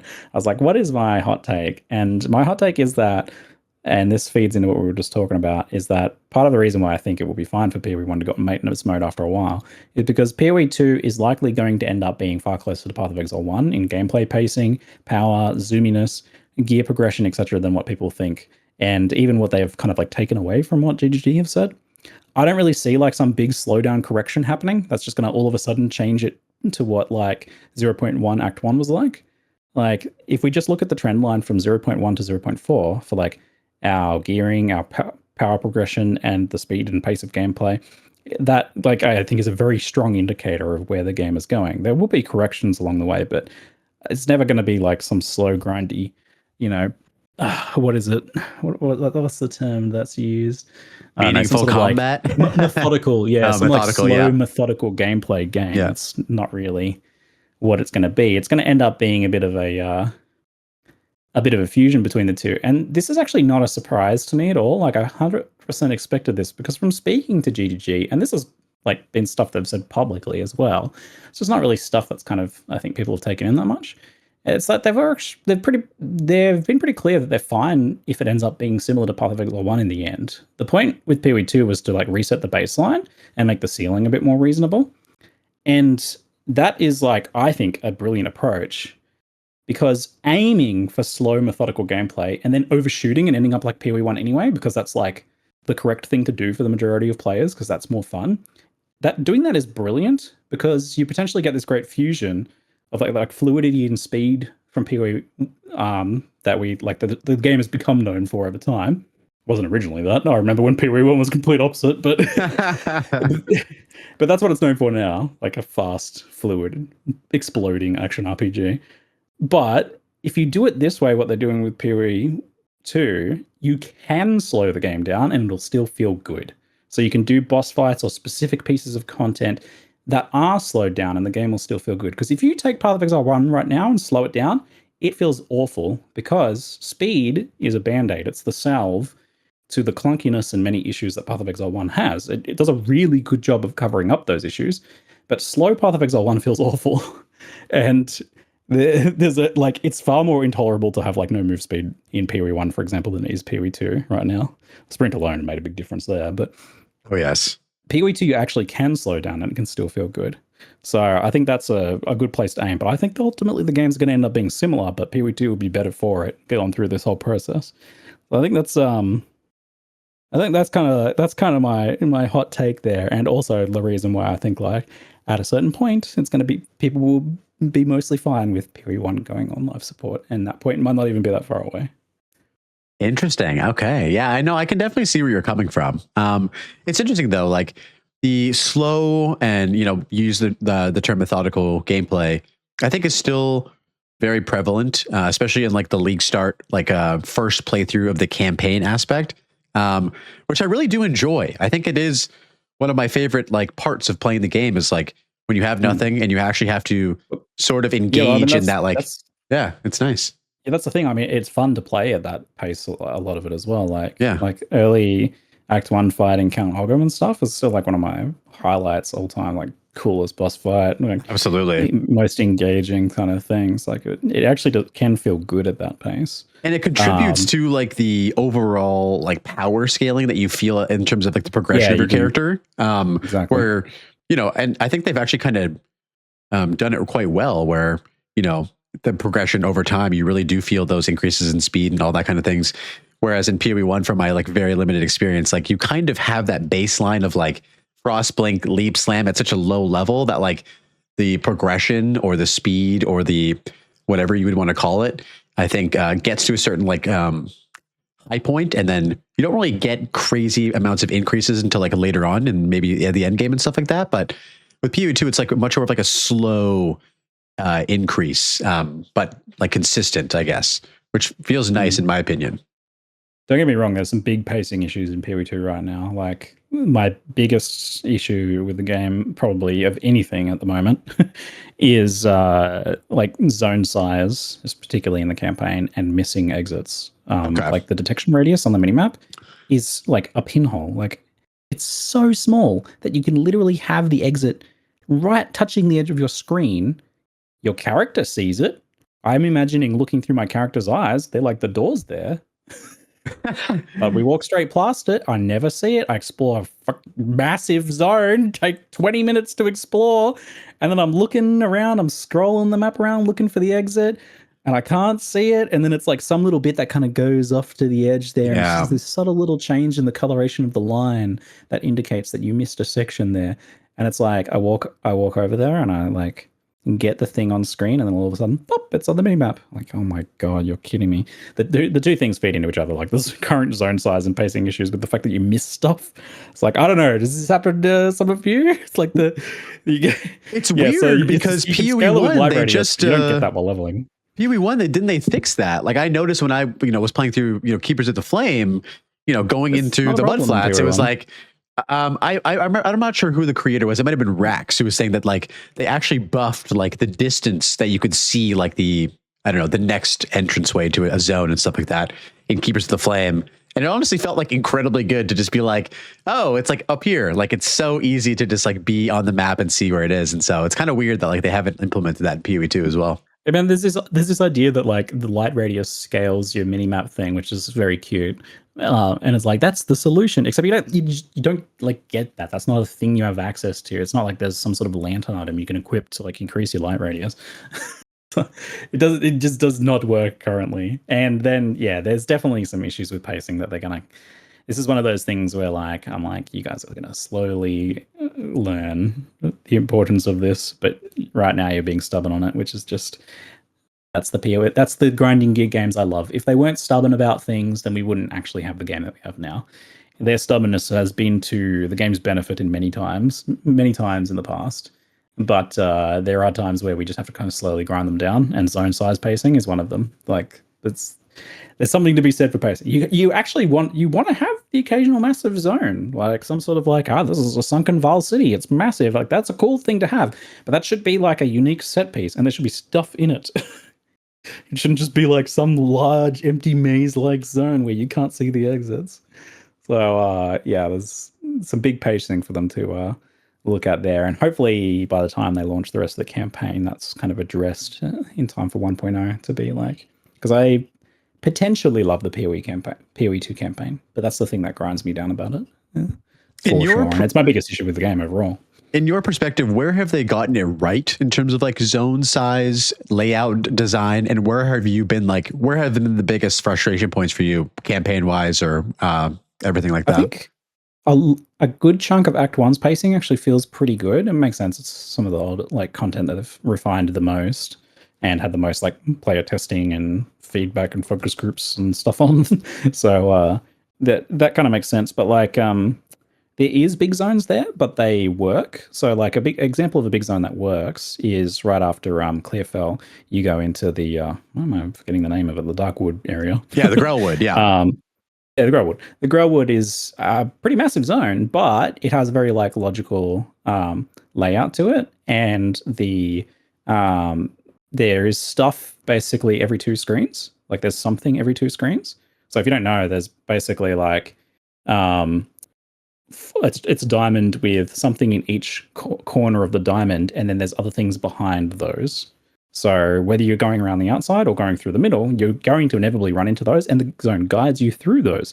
So it's a big ass zone, and it feels like a big, expansive, scary, terrifying forest filled with all sorts of horrors, and that is like actually really cool for pacing for the most part. And the zone before that works really well, but there some of the later parts of the act definitely like fall down a little bit. Like I think the pacing through the farmlands area is a bit much, and maybe like the hunting grounds, but at least that's you can just follow the outside for that one. Yeah. But yeah, Act 1 overall is like in a much better place. It's Act 2 and Act 3 in particular that fall apart a little bit. The interlude's surprisingly not too bad. Yeah, the interludes have a lot of like linear maps. I feel like there are certain layouts within the interludes that are kind of like bigger zones. You know, the Act 2 like desert, or sorry, the Act 2 interlude desert is quite large, but Act 2 is not so good. Yeah, but for the most part, there's a lot of ones. Desert as well. Yeah. I had this thing with my recent character. So there's the pillars you're supposed to go touch. I explored that entire zone 2 times over looking for these bloody pillars. Yeah. And it was that exact thing where like the minimap looked like it was a wall, and it was like right next to the entrance, funnily enough. Was like you had to hook a left right outside the entrance, and it was literally just in there through the most narrow hidden little tunnel. Yeah, the tiniest little alleyway to get there. Buffs. The first time I played through that, I never even found that. I didn't even know that was a thing until like my second character. Like that's how hard it was to find. It's pretty easy to miss some perma buffs in PoE2 for sure. Absolutely. 100%. So yeah, I hear you though. I think that like, you know, and it's interesting because I think a lot of people have issues with Act 3, despite Act 3 even being revised multiple times in terms of like the way that, like absolutely, like, you know, God, the Malton Waterways was just like one of the most notoriously bad zones, just in terms of size and also just like repetitiveness. And even though it's been like cut down by like, you know, a third, it still feels a little rough to get in there sometimes. There's I think some of this is contributed to by the fact that there actually is still some missing content that isn't done. So I'm pretty sure there's a spot in the Matlin Waterways where like you enter this, it opens up into this thing where you're down in one of the ditches, and it opens up and the gates kind of open, and then you like there's just like a couple dogs come after you. But I'm like, this is supposed to be a boss fight for sure. Right. And I think there's a few situations like that where there's zones that don't really have unique bosses, and they're all supposed to have one. So I think like pacing will be improved by those, but they also like they can chop the middle out of that zone, and nothing will be lost. Yeah. So no, definitely work on that one. Absolutely. I'm very curious to see how Act 5 and 6 will feel in terms of like the complete package for the campaign, because right now I think like if you're playing through at like a decent pace, you can probably get to maps like a level 1 to 65 and like, I don't know, 12 hours or something like that if you're going at like a reasonable pace. And so hopefully, and this is something that like a lot of players have issues with, is just like the length of the campaign. So we'll see in terms of like the full package if they're going to maintain that, if it's going to be longer. I'm curious as to like what the final outcome will be for everything. The even as early as 0.1 when it was far worse, so the reviews of people playing through the game once were really, really positive, like for the campaign experience. But obviously for us, a lot of us, it needs to be enjoyable for multiple playthroughs a league every 4 months. So pacing especially needs to be addressed for that. Absolutely. And yeah, we don't want a repeat of, and I don't think this is going to happen of PoE1's campaign, because I do think, personally speaking, like the campaign in PoE2 is incredible. Like even if it's going to be the thing that you only play and you never play the end game ever, like you just have, that's like your experience within the game. It is a wonderful adventure just to go through that experience. It does feel long on the second playthrough and the third playthrough and stuff like that, but you know, as there is in PoE1 and PoE2, there are ways to get better at the campaign. And I like that aspect of it. I like that, you know, they're never going to be like, you can just go right to maps. You have to actually like practice the campaign in both games to be efficient at it. And I do think that like that is a cool thing about PoE 2 as well. You can get better at it and practice, which is fun. Yeah, I love racing, for example. I'm a big fan of PoE racing, PoE sports. And if you haven't ever watched them, I commentate the official races when they happen and have done also community races when they've happened to in the past. And hopefully there'll be another race season for this season at some point. But the race seasons for PoE 2 have been phenomenal. Every single season has been like wildly different in terms of how they've played, and also has been like super illuminating for people to see too. So when everyone was saying warriors were terrible, it's like here comes Angormus on the warrior, rolling, slamming his way through the campaign, making it look easy so fast. It's like awesome. It's very cool. So those VODs are up on my YouTube channel if you want to check out some PoE racing with some commentary. It's good. It's good fun.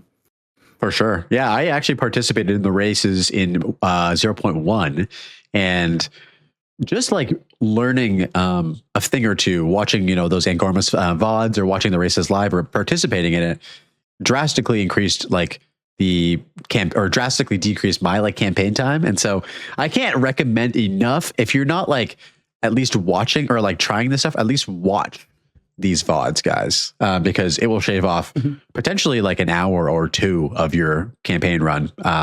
If you just like learn how to navigate these things the way that some people do, like Guy That Dies, Angormus, etc. Speaking with GGG, so you have a working relationship with Grinding Your Games. I first learned about you through the Q&A session. I think it was from 0.2 Dawn of the Hunt. And I said, oh, like there's an awesome Q&A session after the, showcase for the league. So I just wanted to ask you, how did all of this sort of working relationship actually like begin? What was the origin story to you actually getting to do this quite frequently? Yeah, I've been doing stuff with GGG for 10 years now, actually. So it's it goes back a long ways from that. But for the background context, I think is important to this one because I think it helps like understand. I get this question a lot. It's like, what do you do with the Q&A? Why don't they share it around with other streamers? How is that fair? I get that sort of question a lot. So I started YouTubing when it was still called New Media. And whenever I did stuff like review events, go to BlizzCon, etc., I went out and did a lot of stuff like that in the pretty early days. Big fish in a small pond. Not many content creators in Australia back then. But I was like the only new media guy. And I was thrown in with like just a big pack of traditional journalists with like actual like degrees and media training and stuff. To an extent, games journalists are often a little bit more lax, but I was in there with the traditional journalists as this like weird new media guy. So I got to see, I got a pretty unique little time with that. That was just a bit of a product of that moment, I guess, in history, where I got to see like how they work professionally. I naturally absorbed a lot of that, like how they conduct interviews, how they research, how they approach events, how much they drink. So I didn't go too far down that route, thankfully. Yeah. Journalist, man. I'll tell you what. But yeah, so that's important because it's not a skill set that streamers or YouTubers really need to develop typically. Like it's not something you need to do if your plan is to like stream from home, make content, play games. It's not really something you need to do. Like if you're doing a lot of sponsor stuff, you might pick up a bit of that naturally. But yeah, it's not a skill set that people work on, and it's not something they really need to. I don't like criticize them for that. Like why would you develop skills you don't need? So that as background context is pretty helpful. But then the other thing is just initiative. Like myself and my partner, we said we planned a trip to New Zealand. We reached out to GGG and Chris Wilson at the time, and we said, we're going to be in New Zealand. We're going to be in Auckland. Can we come in, do some interviews, say hi? Maybe like we could make some videos or something. And they were like, oh, I don't know if we really trust content creators. What if you guys like leak a bunch of stuff? Like, you seem like a nice guy, but can we really trust you? But I guess you're going to be there anyway. So I guess we'll have you come in. We'll just like sign an NDA or something like that. And, if this goes badly, we'll never do it again. So that was kind of like how that went. And we went there and I did some interviews. I remember I think this was the first one, but I got like a bunch of other content creators to submit clips of their questions for Chris, and I like showed him the clips and had him answer the questions and stuff like that. And they were like, "This was great." I recorded a bunch of videos with them. I chatted to different things. I chatted to Rory Rackham about. I complained. The first thing I did when I went to GGG was I complained. I complained about boss immunities and how it's bad design. I chatted to Rory about boss immunities, if I recall correctly, and got that changed, by the way. You're welcome.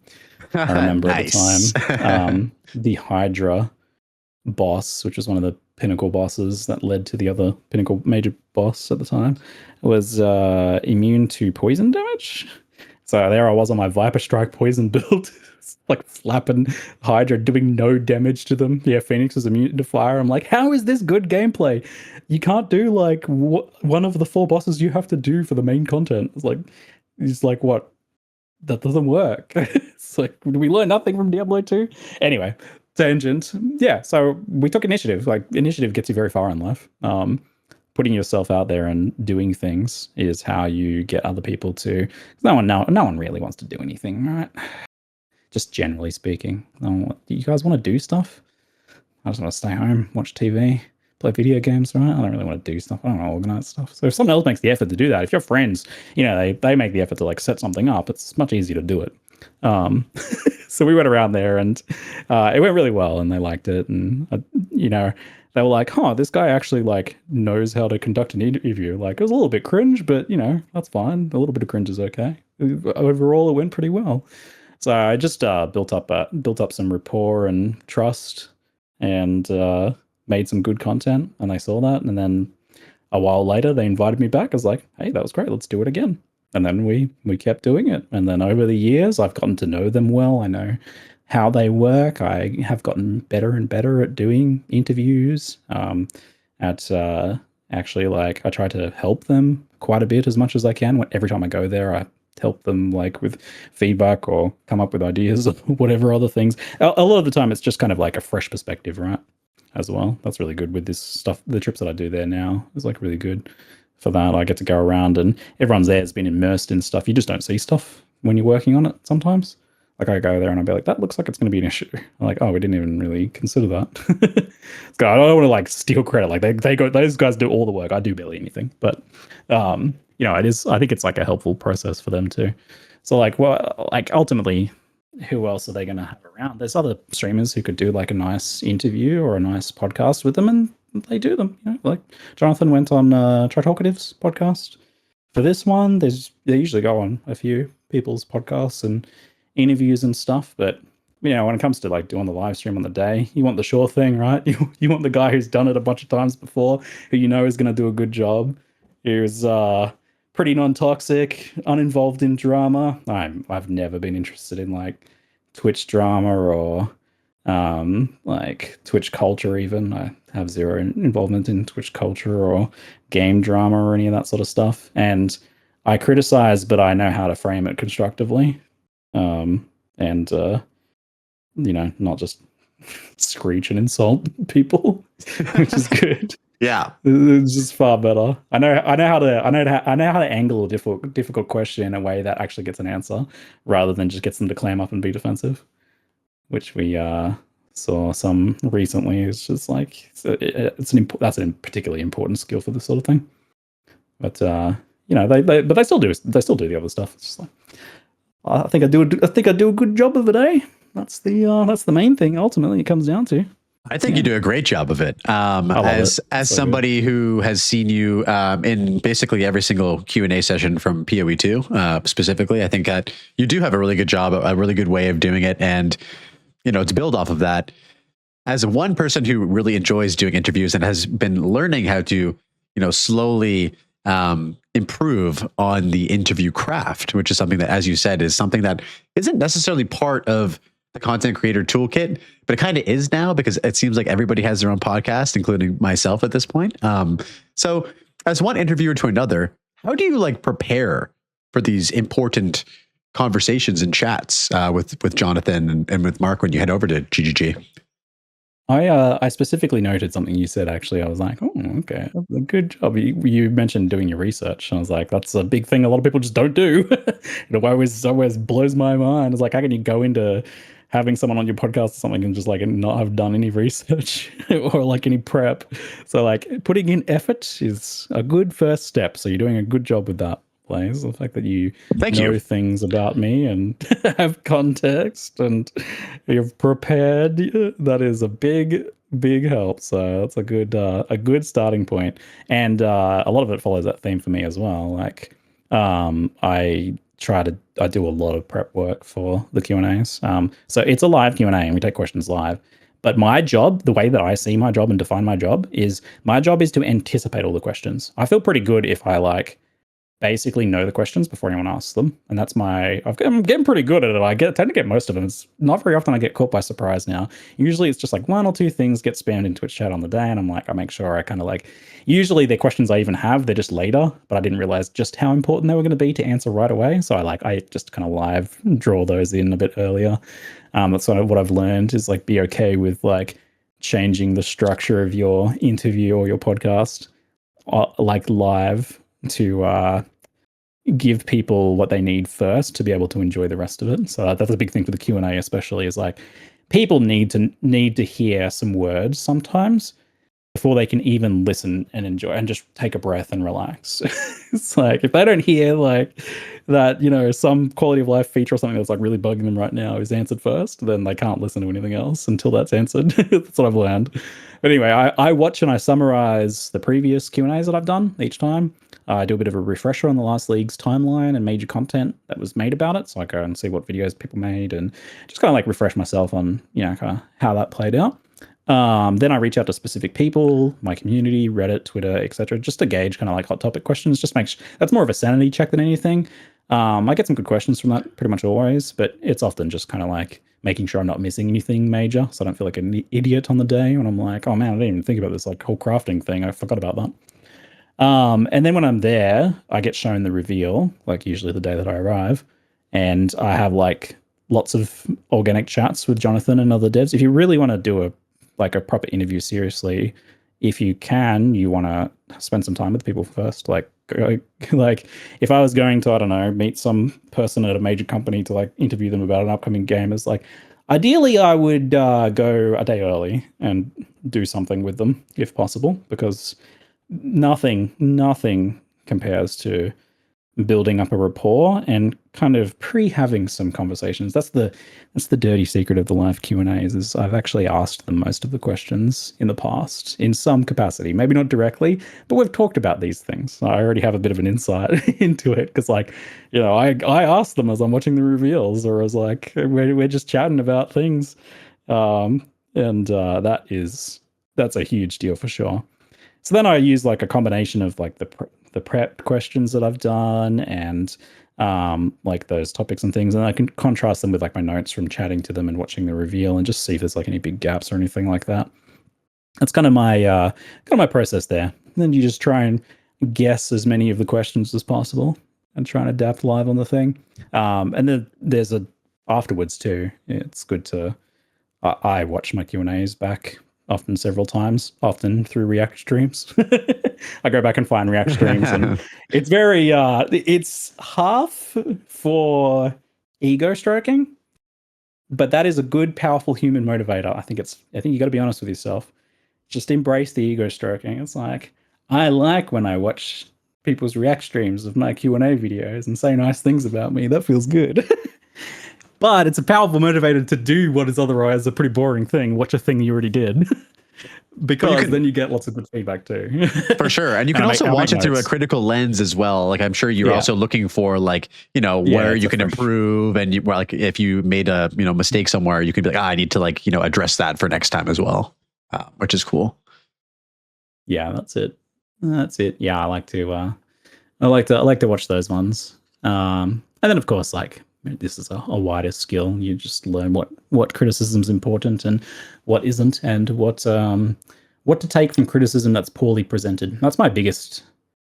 I think that's one of the most important skills to being a content creator and trying to make good content, is to be able to read someone's very poorly presented criticism, which literally might just be calling you names in some cases, and like actually just setting that aside and extracting from it that there's actually still valuable thing. Like you have to put your own, as much as I like to stroke my own ego, you have to put your own ego sometimes aside and say, oh, you know, this person is like, it's very easy to dismiss this person because they're just calling me names.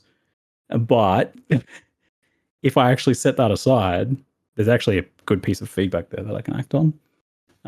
That's a big thing too.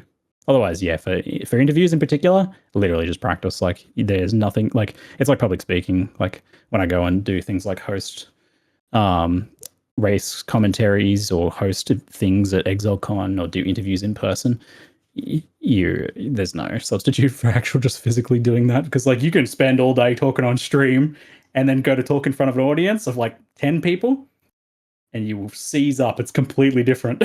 Like, yeah, I had 5,000 viewers on stream. It's fine.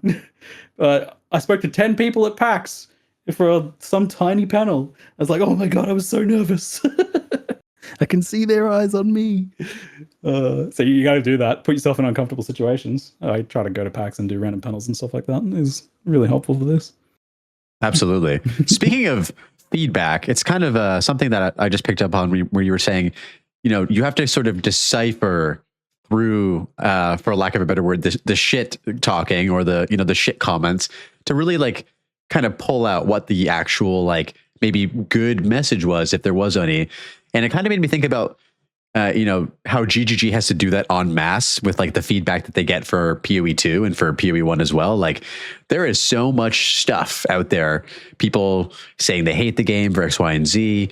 You know, people just not really, you know, giving actual constructive feedback. And it kind of made me think, because you've had such a, you know, a privilege to, you know, take a closer look at this company that is beloved by so many of us as players. I just wanted to sort of see if there was any misconceptions that you are aware of about the company that maybe you'd like to like kind of clear the air about, because you have sort of a, you know, this insider relationship, this extensive knowledge about the company. Yeah, I think that's a good question, because I know that I tend to have a pretty like positive attitude and a bit more optimistic and patient, especially towards GGG, which rubs some people the wrong way or comes off as disingenuous, which I totally get that. That's some feedback I have understood and I have also just kind of dismissed to some extent as well. It's like, yeah, this is the way I prefer to live my life, by being a pretty positive, optimistic guy. I enjoy myself more that way, but aside from that, just me being that way kind of as a person, a lot of it comes from knowing them, right? Like even forming friendships with some of them, obviously, like that gives me a bias for sure, but it humanizes them. There's a big difference between like kind of writing something scathing towards some faceless company and also versus literally like knowing the developer who worked really hard on that and is like basically really upset that it hasn't been received well. So like I get to see how hard and passionate like they work, like how what they're actually like doing, and see I get to see that disappointment too, which is really heartbreaking as well. Like, so I knew ahead of time that the Druid was not going to be well received from the reveal. I told them that, but it was like a day before the reveal. There's no time to remake it at that point. I might try and go in earlier in the future, actually, for that reason. It's not really my responsibility, I know, but anyway, it was. I knew that was coming, and it was still hard to see, like, because they were really excited about it, man. And the Druid's sick, right? Like, I knew it was going to be sick because I got to play it. And that was like the big takeaway there. But it, I was like, oh, the way this year showcasing this, I 100% get it. They wanted to explain the mechanics. They wanted to show the mechanics. They worked really hard on the mechanics. They spent really a lot of time. Like the mechanics are clever and interesting and very cool, but like there wasn't any gameplay that showed what it felt like to play the class. So it just looked slow and clunky and awkward and kind of fed everyone's like worst fears about like combo gaming and awkwardness and jank and stuff like that. That's like still kind of lingering in the mindset. So it's yeah, seeing how kind of saddening that was for them, how impactful that was for them, for that just to have that reception. I was like, you know, it gets them down. I get to see that. So it hurts to see, man. It hurts to see. But yeah, I think kind of like that's why my least favorite comments are generally themed around people saying that like GGG just don't give a shit. Like they don't they do X or Y change, thus that's evidence that they don't care or that they don't play the game, for example. I get to see very much the opposite of that. Like Jonathan literally goes home and plays the game every night for like hours at home to like even rolls up a new character basically every day because he wants to like get that new class, those new skills, that campaign to feel like as good as possible. But yeah, that's the stuff that bothers me the most. I think another part of the context is that like I know the big picture stuff for their plans over the next few leagues. So stuff that they can't announce yet that I won't spoil, obviously. It's part of the reason they trust me is I've never leaked anything. And yeah, but I inherently get to like know some of that, like, oh, this is a piece of a bigger puzzle that is not ready to be announced yet because it's not like fully locked in, but I get kind of where they're going. So I get that wider context that other people don't get. That helps me be a bit more patient with whatever they're doing because I see where the end goal for that is. Yeah, I think that's kind of like, I think the biggest difference in my perspective to admit, because I get to go around there and be so involved in what they do, at least for that little glimpse, that little window into what they do work on. Yeah, exactly. I get to, I kind of see where they're heading towards fishing. Long term, how the game is all basically just a setup for fishing. It's interesting. So context for me. What you're saying is about Temple when I know fishing's coming. Exactly. So what you're saying is if we all just knew exactly what GGG was cooking up for the next few leagues, we'd be a lot more patient with them. It can help. I mean, that can certainly help. Yeah. It's not. You might say like, oh, why don't they just give us what we're working on and give us a bunch of insight into that? And they can and they do, and that's part of the Q&As, and that does help. But there's also, you can only do it to a certain extent. You don't want to spoil everything, but also you can't also really like announce things that are like too far out, as they've learned many, many times over the years. You got to be careful about what you even just say in passing, because it becomes a promise that you get held to that can be used as a weapon against you in the future. Poor GGG and the abusive relationship. It sounds like I'm describing an abusive relationship. It's like, yes, your partner will weaponize something you opened up to them emotionally. Oh, yes, your partner's now weaponizing that against you. Oh, jeez. Oh, dear. Oh, no. Oh, man. Yeah. All right. On the way. That's right. So you heard it here first, boys. Fishing on the way. Soon TM on that one. Absolutely. I don't want to take up too much of your time tonight. We're already at like almost 2 hours. I do have a few like kind of closing questions if you're cool with just going for like another 15 minutes or so. Sure. Okay. Moving onwards to some sort of more general questions, just about more of your content creator journey. Selfishly, I like to learn sort of these little bits of lore. And I know the viewers do as well. I just wanted to ask, you've had quite a few like special moments, obviously, throughout your 15 years as a content creator, going to visit GGG's headquarters. I wanted to know if there are any other moments within your content creation journey that have really made you say, damn, I've come really far, or this is like crazy that I'm doing this. Give me the scoop on that. That's a tough question. I think like the thing that I noticed, some of the things I noticed that have changed the most, apart from kind of me being a bit more relaxed and balancing my life a bit more, which is really good. That's the way, like caring a bit less about certain things is part of growing, ideally. When you get into your 35, like mid-30s onwards, you're supposed to care less, and that's a burden released from your life, or you reprioritize, I guess, what you care about a bit more. That's probably one of the big things, I guess. But randomly, though, my voice has changed a lot over the years. That's an interesting one you don't really get to note as a normie, as someone who doesn't record their voice, daily for a decade. My voice has changed so much over the years. I sound very different in my earlier videos to now. And it's not just microphones. It's like the way you speak, the pitch of your voice. It all changes a lot. I guess it's kind of a muscle and you develop it over time too, but fascinating to see that, I think. I don't know. Elsewise, though, like big lessons or takeaway, I think a lot of what I talked about already. Probably, I can't. Not sure, unless you have like a kind of a specific area to prompt my brain juices to flow a little bit more on that one. I didn't want to be like hyper specific. I think everyone has their own sort of like milestones. So for some creators, it's, I hit like 1,000 live views on Twitch, for example, or when I asked Darth Microtransaction this question, he simply put, it was when my chat was moving so fast that I had trouble reading it. And that was a special moment for me because, as a streamer, it's kind of crazy when you see chat like as a wall sort of moving down. And so I think the answer is different for everyone. Someone may say, speaking with this particular person was already a big enough milestone, obviously, for yourself. Yeah, no. Yeah. You got that. That was enough to get me thinking. Like, so that's interesting because, like, for me, those are the things that have just kind of like all blurred into the background and become less important over time. Like in the early days, I focused a lot on the numbers because I was like trying to just barely earn a living. So I focused a lot on analytics and numbers and subscriber counts and all that stuff. But I definitely cared less and less about that over time.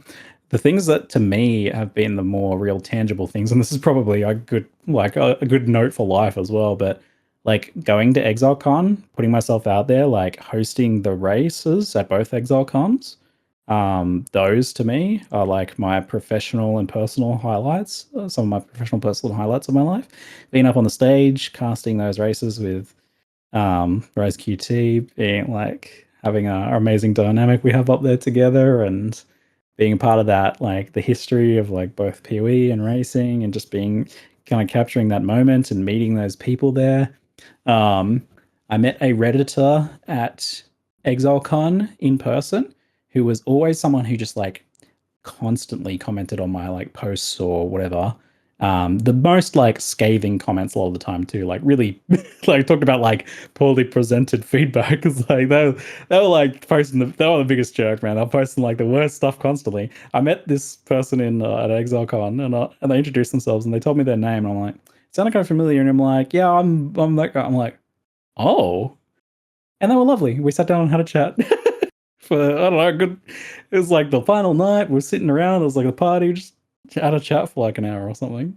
I was like, oh wow, that's just that was like a personally kind of like funny and amazing experience. So, like they're really wonderful in person. Yeah, It's like he was like even kind of like, oh, I don't know what he said exactly. I don't know if he was like apologizing or just kind of like maybe just being honest about the fact that he's a dick online. And I was like, you're kind of a jerk on the internet, man. It's like, yeah, but it was a interesting and fun moment. I remember that. That stuck with me. but after you two met each other and had a conversation and hung out, you both were like, but like, in real life, everything changes. It's funny how the dynamic can change. They probably went back to making shitty comments on myself. Oh, no. I hope not. Honestly, I respect that. I respect the hustle. Yeah. That's cool. Yeah. It was a different thing in person. I mean, people say that, like it's different when you're in person, but that was a particularly funny and, I don't know, kind of weirdly wholesome moment. Maybe that helps me like be less affected by the negative stuff people say online because if I just remember that. But I think otherwise one of the biggest things was when Amy didn't have to work anymore and was able to make content and be my manager and such. And that was like probably it wasn't like a specific moment so much as just kind of a big life milestone. Like when that felt okay to do, that was like something I really value personally. So yeah, I was like, yes, this is I've made it. I've made it now. It's like a real proper personal motivation behind the scenes for things. That's amazing. Gone for me, I think. And you've been working basically in tandem sort of as a team ever since that sort of like moment, which is really cool. And yeah, I wanted to say like congrats on that, man, because that's like pretty special. Absolutely. Yeah, there's I don't know why I wrote a couple notes of like things I wanted to remember. And I don't know what your question was that prompted it or whatever, but I was noting that my like most viewed video was this was maybe a surprise about like content creation or something. The most viewed video, this is a weird milestone, was a sniper rifle video for Fallout 4. So I saw that. Like, content is nothing to do with PoE. Yeah, it's just like I really just like that was the biggest surprise too. So like I usually know when content is going to do well. Like I make it specifically, I put a lot of effort into making it really good. It takes if you don't know, if you've never done YouTube video making before, especially the way I do it, it takes so freaking long. It takes like a week to make some videos. Like a half an hour video will take like 30 hours to make, like plus. Like it could be, absolutely exhausting. Hiring some editors was one of the best decisions I made, by the way. Anyway, yeah, but that video was just like some random video I made. Like, this is like, I was just like, check out this sick sniper rifle I found, mates. Oh man, it does double damage. I found it out here. It's just like a random drop from Fallout. And there's like 2 million videos and counting, and it's still actively being pushed by the algorithm on YouTube. Just every now and then it gets comments. I'm like, people are still watching this video. People will be like, actually, an instigating sniper rifle is better. Yeah, fair enough. Oh, wait, no, that one was instigating. They say double shot. Instigating is better, I swear, because it gets through the armor more. Okay, all right. Instigating sniper rifle is better. I've actually been getting into Fallout 4 because my partner and I have been watching like Fallout Season 2, and every time I watch Fallout, it like inspires me to like pick up a Bethesda game of some sort. And so she's actually been playing a lot of Fallout, and so I've been like wanting to play Fallout. So I thought it was interesting seeing that, going through your channel, doing my research, and being like, wait a minute. This is your most viewed video, and it has 2 million views, and it's about a Fallout 4 sniper rifle. That's just, it's crazy. Yep, absolutely crazy. Yeah, you should watch it for me. Leave a comment, please. It's funny seeing what gets pushed by the algorithm sometimes. And like, sometimes, yeah, my viewers are like coming to streamers like, Ziggy, I watched your sniper rifle video again. Or like, recently it was, Ziggy, I watched your Southpaw Reeve Raider video. The algorithm pushed it on me. I'm like, okay, thanks. Like, got some comments on that one recently. It was like, when I'm seeing that, I don't know, maybe it's a recency bias because I got a comment on it recently, but it was maybe like one of my like favorite kind of builds I made and made content for, to be known for, the Southpaw Reeve Raider back in the day. And the clever, like, if you wield in your main hand a mace that you can't attack with, you can use it as a stat stick so you can reeve with your offhand. And here's how you take advantage of those mechanics. It was good. It was good. You played that build? Hell yeah. Hell yeah. Nice. Nice. Awesome. Yeah. So as we sort of move to closing, a couple more questions here. So, talking about your biggest milestones as a content creator, we talked about ExileCon and, the races and commentating and stuff like that. I don't know if this is asking too much, and you can say if this is too much information, of course, but do you think that we will be getting another ExileCon before the release of Path of Exile 2? I hope so. Do you know, the thing is, every time they do ExileCon, they're like, oh, let's never do another one of those. Oh, God. This is what I've got to see behind the scenes. Yeah. But then there's like a certain amount of time after that, they're like, let's do another ExileCon. Right. That's what happened last time. It'll happen again. We'll see. We'll see.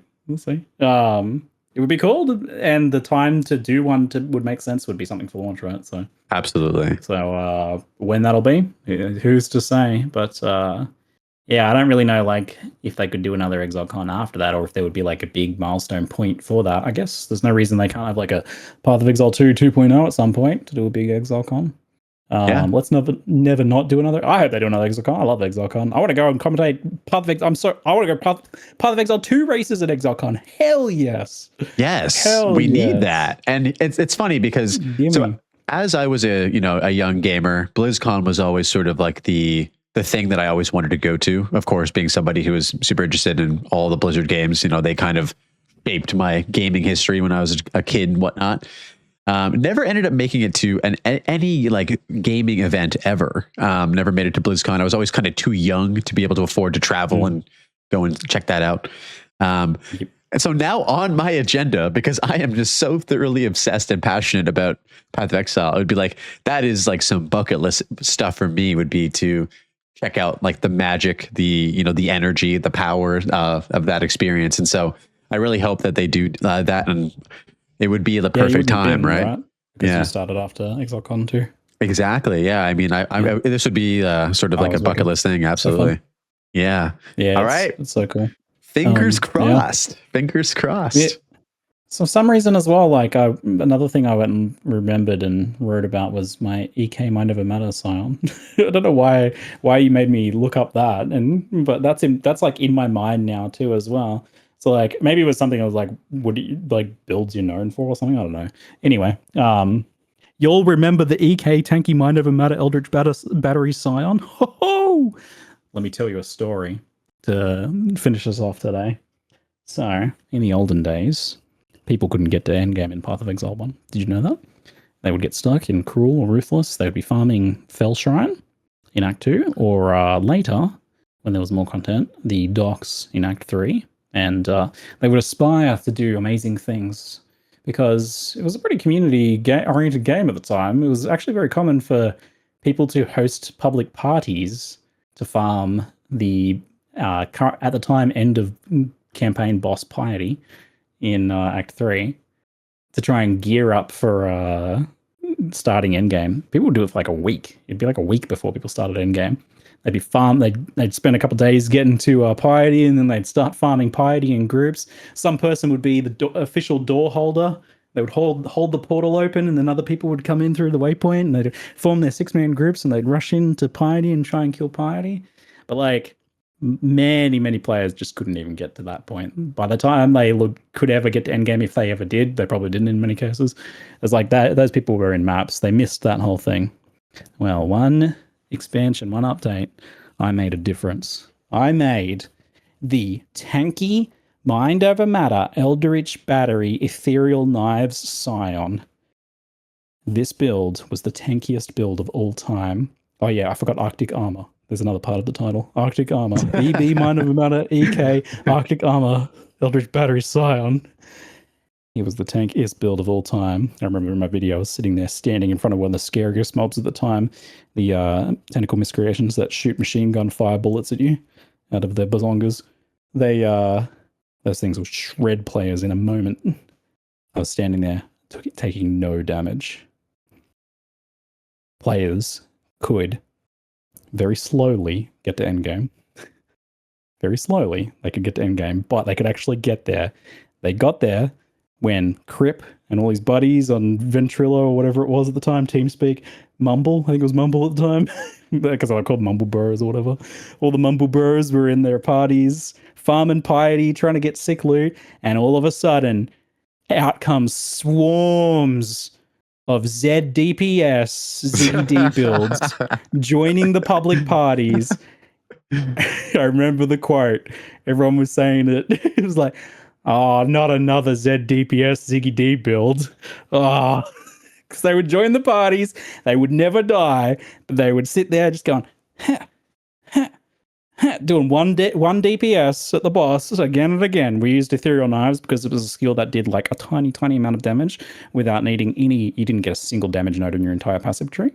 You're just sitting there, just throwing endlessly, throwing those little green daggers at the at Piety, doing no DPS. So you'd get like a 6-man party. Imagine just spending 10 minutes throwing daggers at Piety in a 6-man party. They're just standing there tanking every single shot she throws out. Just chuck. And like, oh my god, it's going to take us twice as long to kill the boss on this run because of this person joined our party. Oh, that was how I became known as ZDPS, for making ZDPS builds. But I tell you what, that is the thing I'm most proud of. We talked about what I was proud of, all this other stuff, push that aside. That is the thing I'm most proud of, because those people, they got to endgame. Those people had so much fun. I got and still get so many positive comments about that build, because like, Ziggy, you were the first person to get me to endgame. I couldn't get there. I got to endgame. I played maps, man. I got to go into Crip's party. I was like, yes. And they were furious. But the people who played that build, they loved it. They loved it. What a time. A different game. Oh, what a brilliant build. Dude, that's a legendary story. I didn't know this lore. I'm absorbing this all. Yeah, to capture even just like a shadow of that former glory. I don't know how I'd even do that today. How would I capture even a moment, like even a sliver of that glory? To do so hard. would be a fine thing indeed. I can kind of relate to it, honestly, because, you know, I've made a few build guides. I feel like I've finally sort of gotten competent enough with like the Path of Exile 2 sort of building system, specifically within hardcore solo self-found, because, you know, as I started playing, that was sort of the mode that I was having the most fun playing. And that's kind of what inspired me to start my YouTube channel, make my content. My first ever video was just like a survival guide for how to get to endgame, because it took me so many freaking tries to beat the campaign and not die in SSF hardcore. And then over the last couple seasons, I made a couple builds. I did the first build guide I ever made was Smith the Katava build when it came out. And then I did an ice shot build on Deadeye last league in 0.3.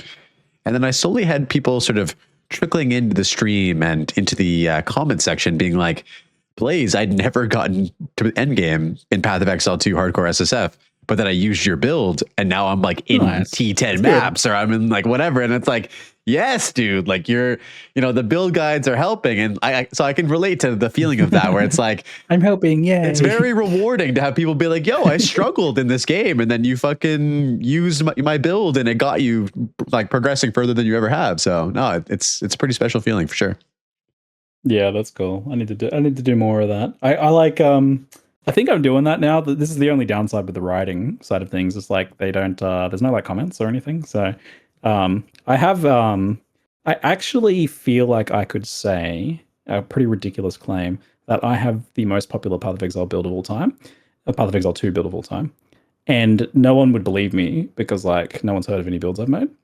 But that's because I just made a leveling guide for Grenade Mercenary that is completely oriented towards people just Google searching. The people who never talk on Reddit, people who never talk on Twitch or YouTube. Right. People who just like Google how to play the game. Yeah. Because I know from like I have the analytics in the background. I know how many people have like read that article and like come back to it and everything. It's like, I think I actually have like the most like played build of all time in PoE 2, but like you'll never ever hear of it. So I just have to think like in the background, maybe there's another, horde of newbies getting to endgame for the first time off the back of that Grenade Mercenary guide on Maxwell.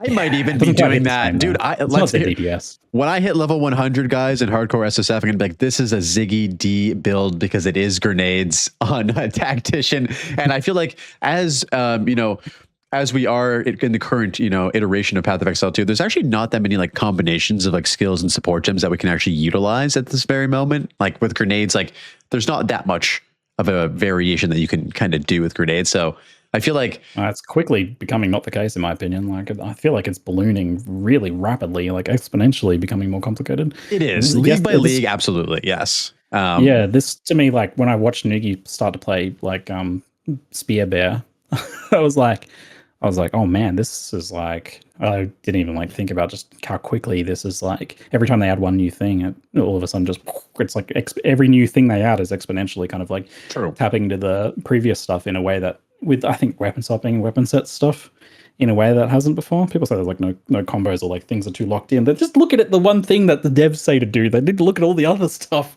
Go play a Spear Bear. Like, you're gonna be a little bit more creative, realize how much potential there is for combinations of things there. No, you're absolutely right. Yeah. And I think in 0.3, like the shift in removing the weapon swap penalty to like further reinforce the utilization of weapon set 1 and 2 points without like the kind of like clunkiness of like the weapon swap was just honestly, in my opinion, one of the best changes that the game has seen. Like, it feels so good to be able to just like slap on skills from a different weapon and like seamlessly just like move between them. So I'm so happy that change exists, man. And it definitely, it was good.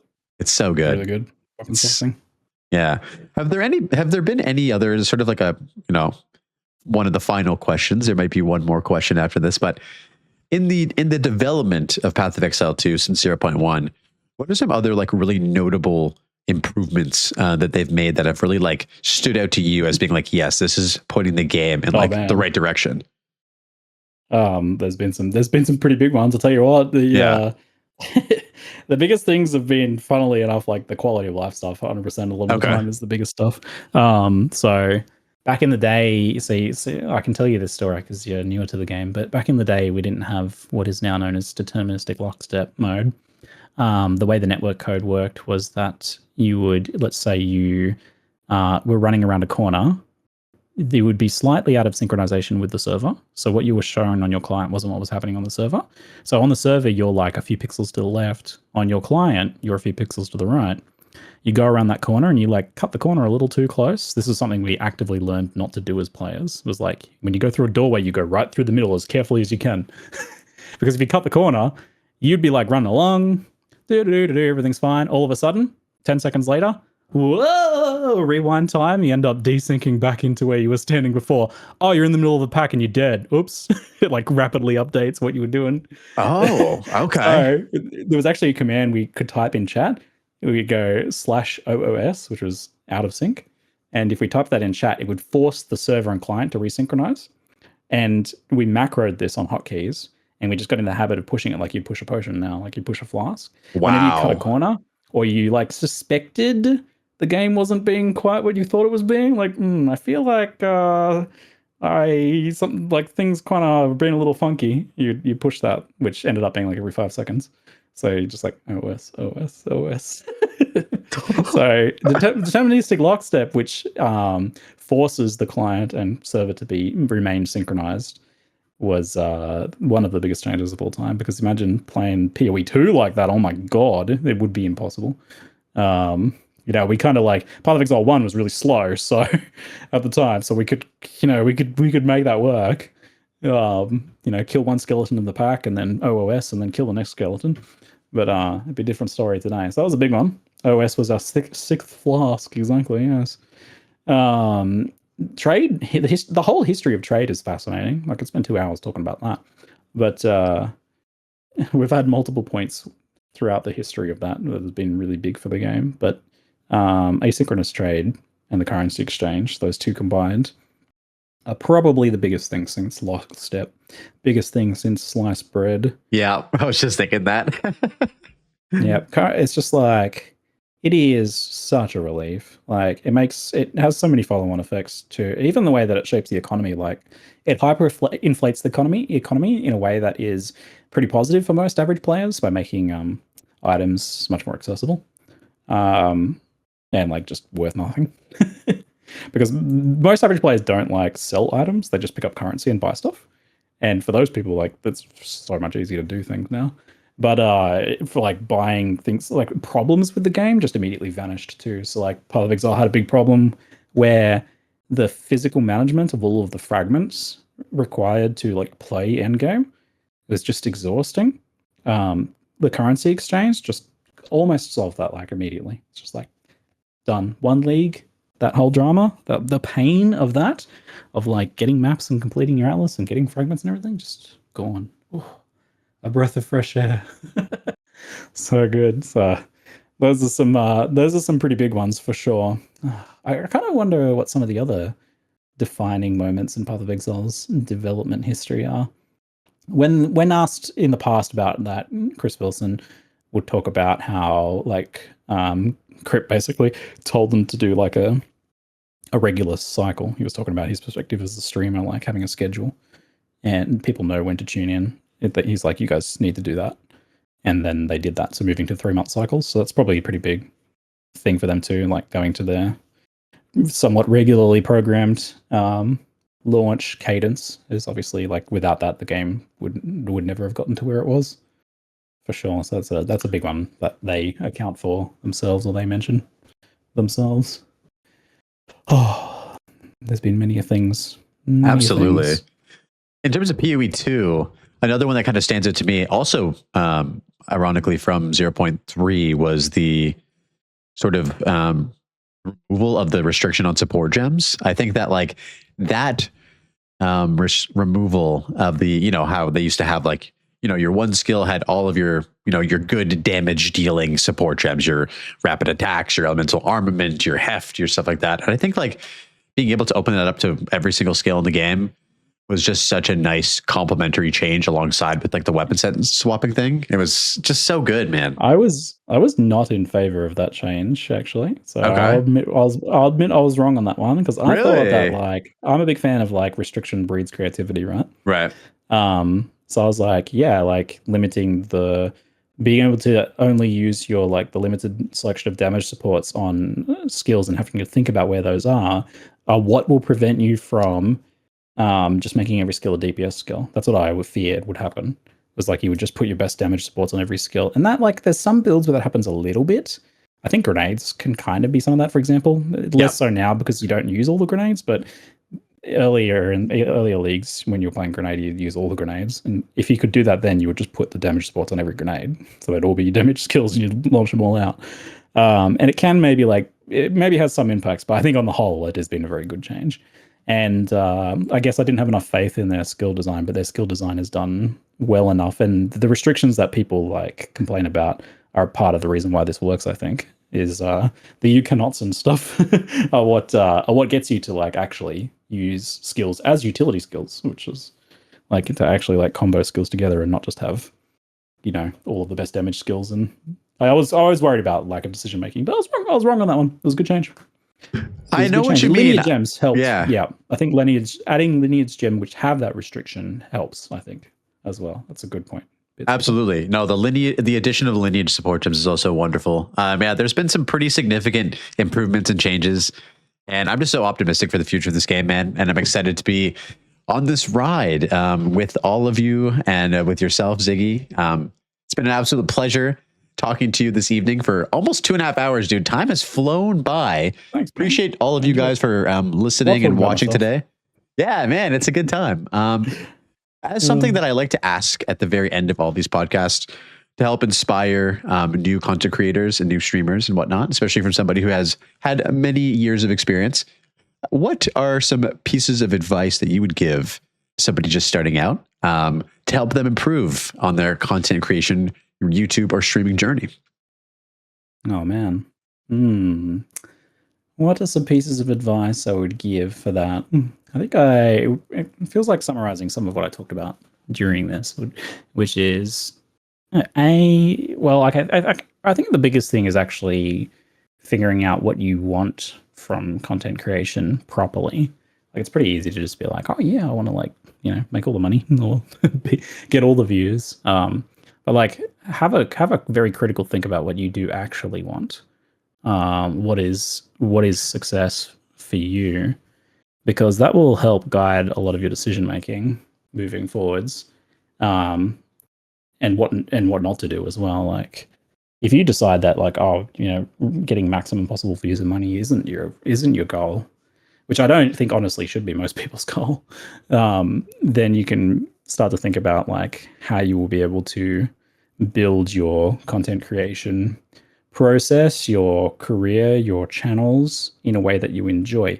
Something that I see as a big mistake that people make that, I've been around for a while now, I guess. So I'm still making content that by some metrics is a big success in its own right, because I see a lot of people come and go. I know many names that I now have forgotten of people who don't make content anymore.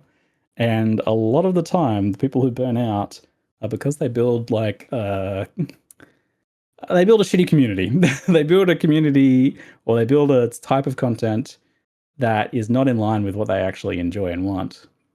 So they either they don't cultivate say if they're a Twitch streamer, for example, maybe they don't cultivate the tone of their chat, the way chat interacts with each other. They either let it have free reign, or they encourage certain behaviors because, it gets more views or whatever. Or maybe they chase the drama farming too much because it's a nice shortcut to views.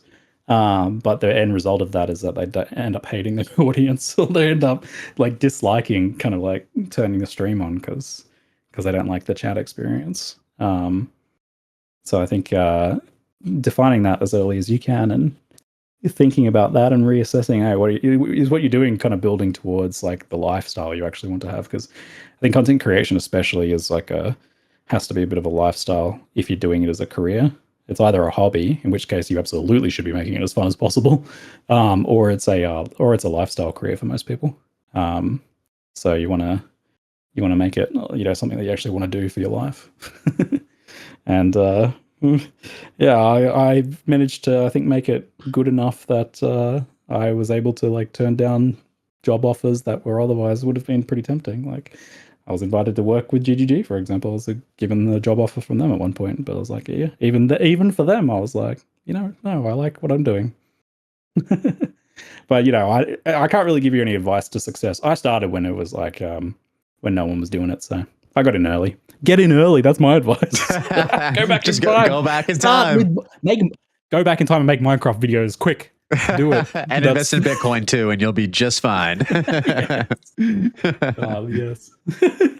No, I think despite, the landscape of content creation being probably vastly different from, the olden days, some may say, or the, 15 years ago days, like, I think there is a lot of truth to just like, making stuff that you like and, being sort of like, as you mentioned, thoughtful about what you're doing, what your goal is, where you sort of fit within everything, and not to just like kind of jump on like trends and stuff like that. It kind of seemed like that's sort of what you're getting at as well. Like things that you think are just going to result in like metrics of success, but maybe that don't align with like your own personal interests or goals and stuff like that. So that's kind of what I'm reading from what you said.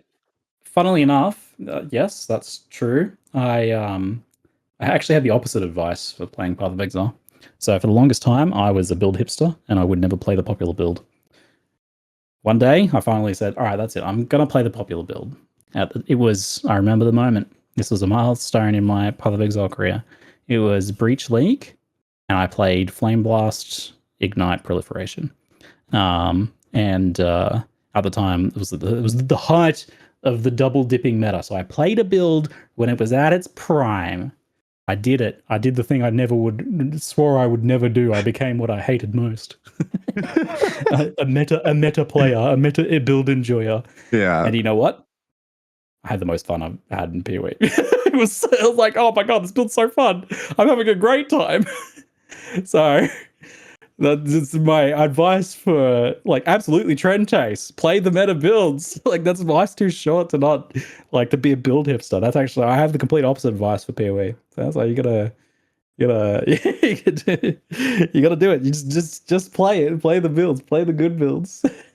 It's funny that you mentioned that. They're popular because they're fun, man. They're popular because they're strong. I mean, it's fun to just destroy all content, right? Like, my closest thing to that was playing Lightning Spear Blood Mage with Rake Blood Hunt, which just had like infinite damage scaling on like bosses. And I know Lightning Spear gets a lot of shade in 0.2 because everyone was playing it, but it was fun blowing up screens with one click of a button and deleting bosses. And riding around your rower at 100 miles an hour, just deleting screens and being part of the 50% of the player base who are having just an absolute great time. I think it was like the most played build of all time since Spectral Throw 1.0 Path of Exile, when Mathel made the Spectral Throw build that everyone played. I think this is Lightning Spear was basically Path of Exile 2's Spectral Throw. Yeah. It's good. It's good you did it. I didn't actually do it. I don't take my own advice. I need to take my own advice. It was a lot of fun. Right now. I'm playing a hipster build too right now, man. Like I think I'm like what are we doing?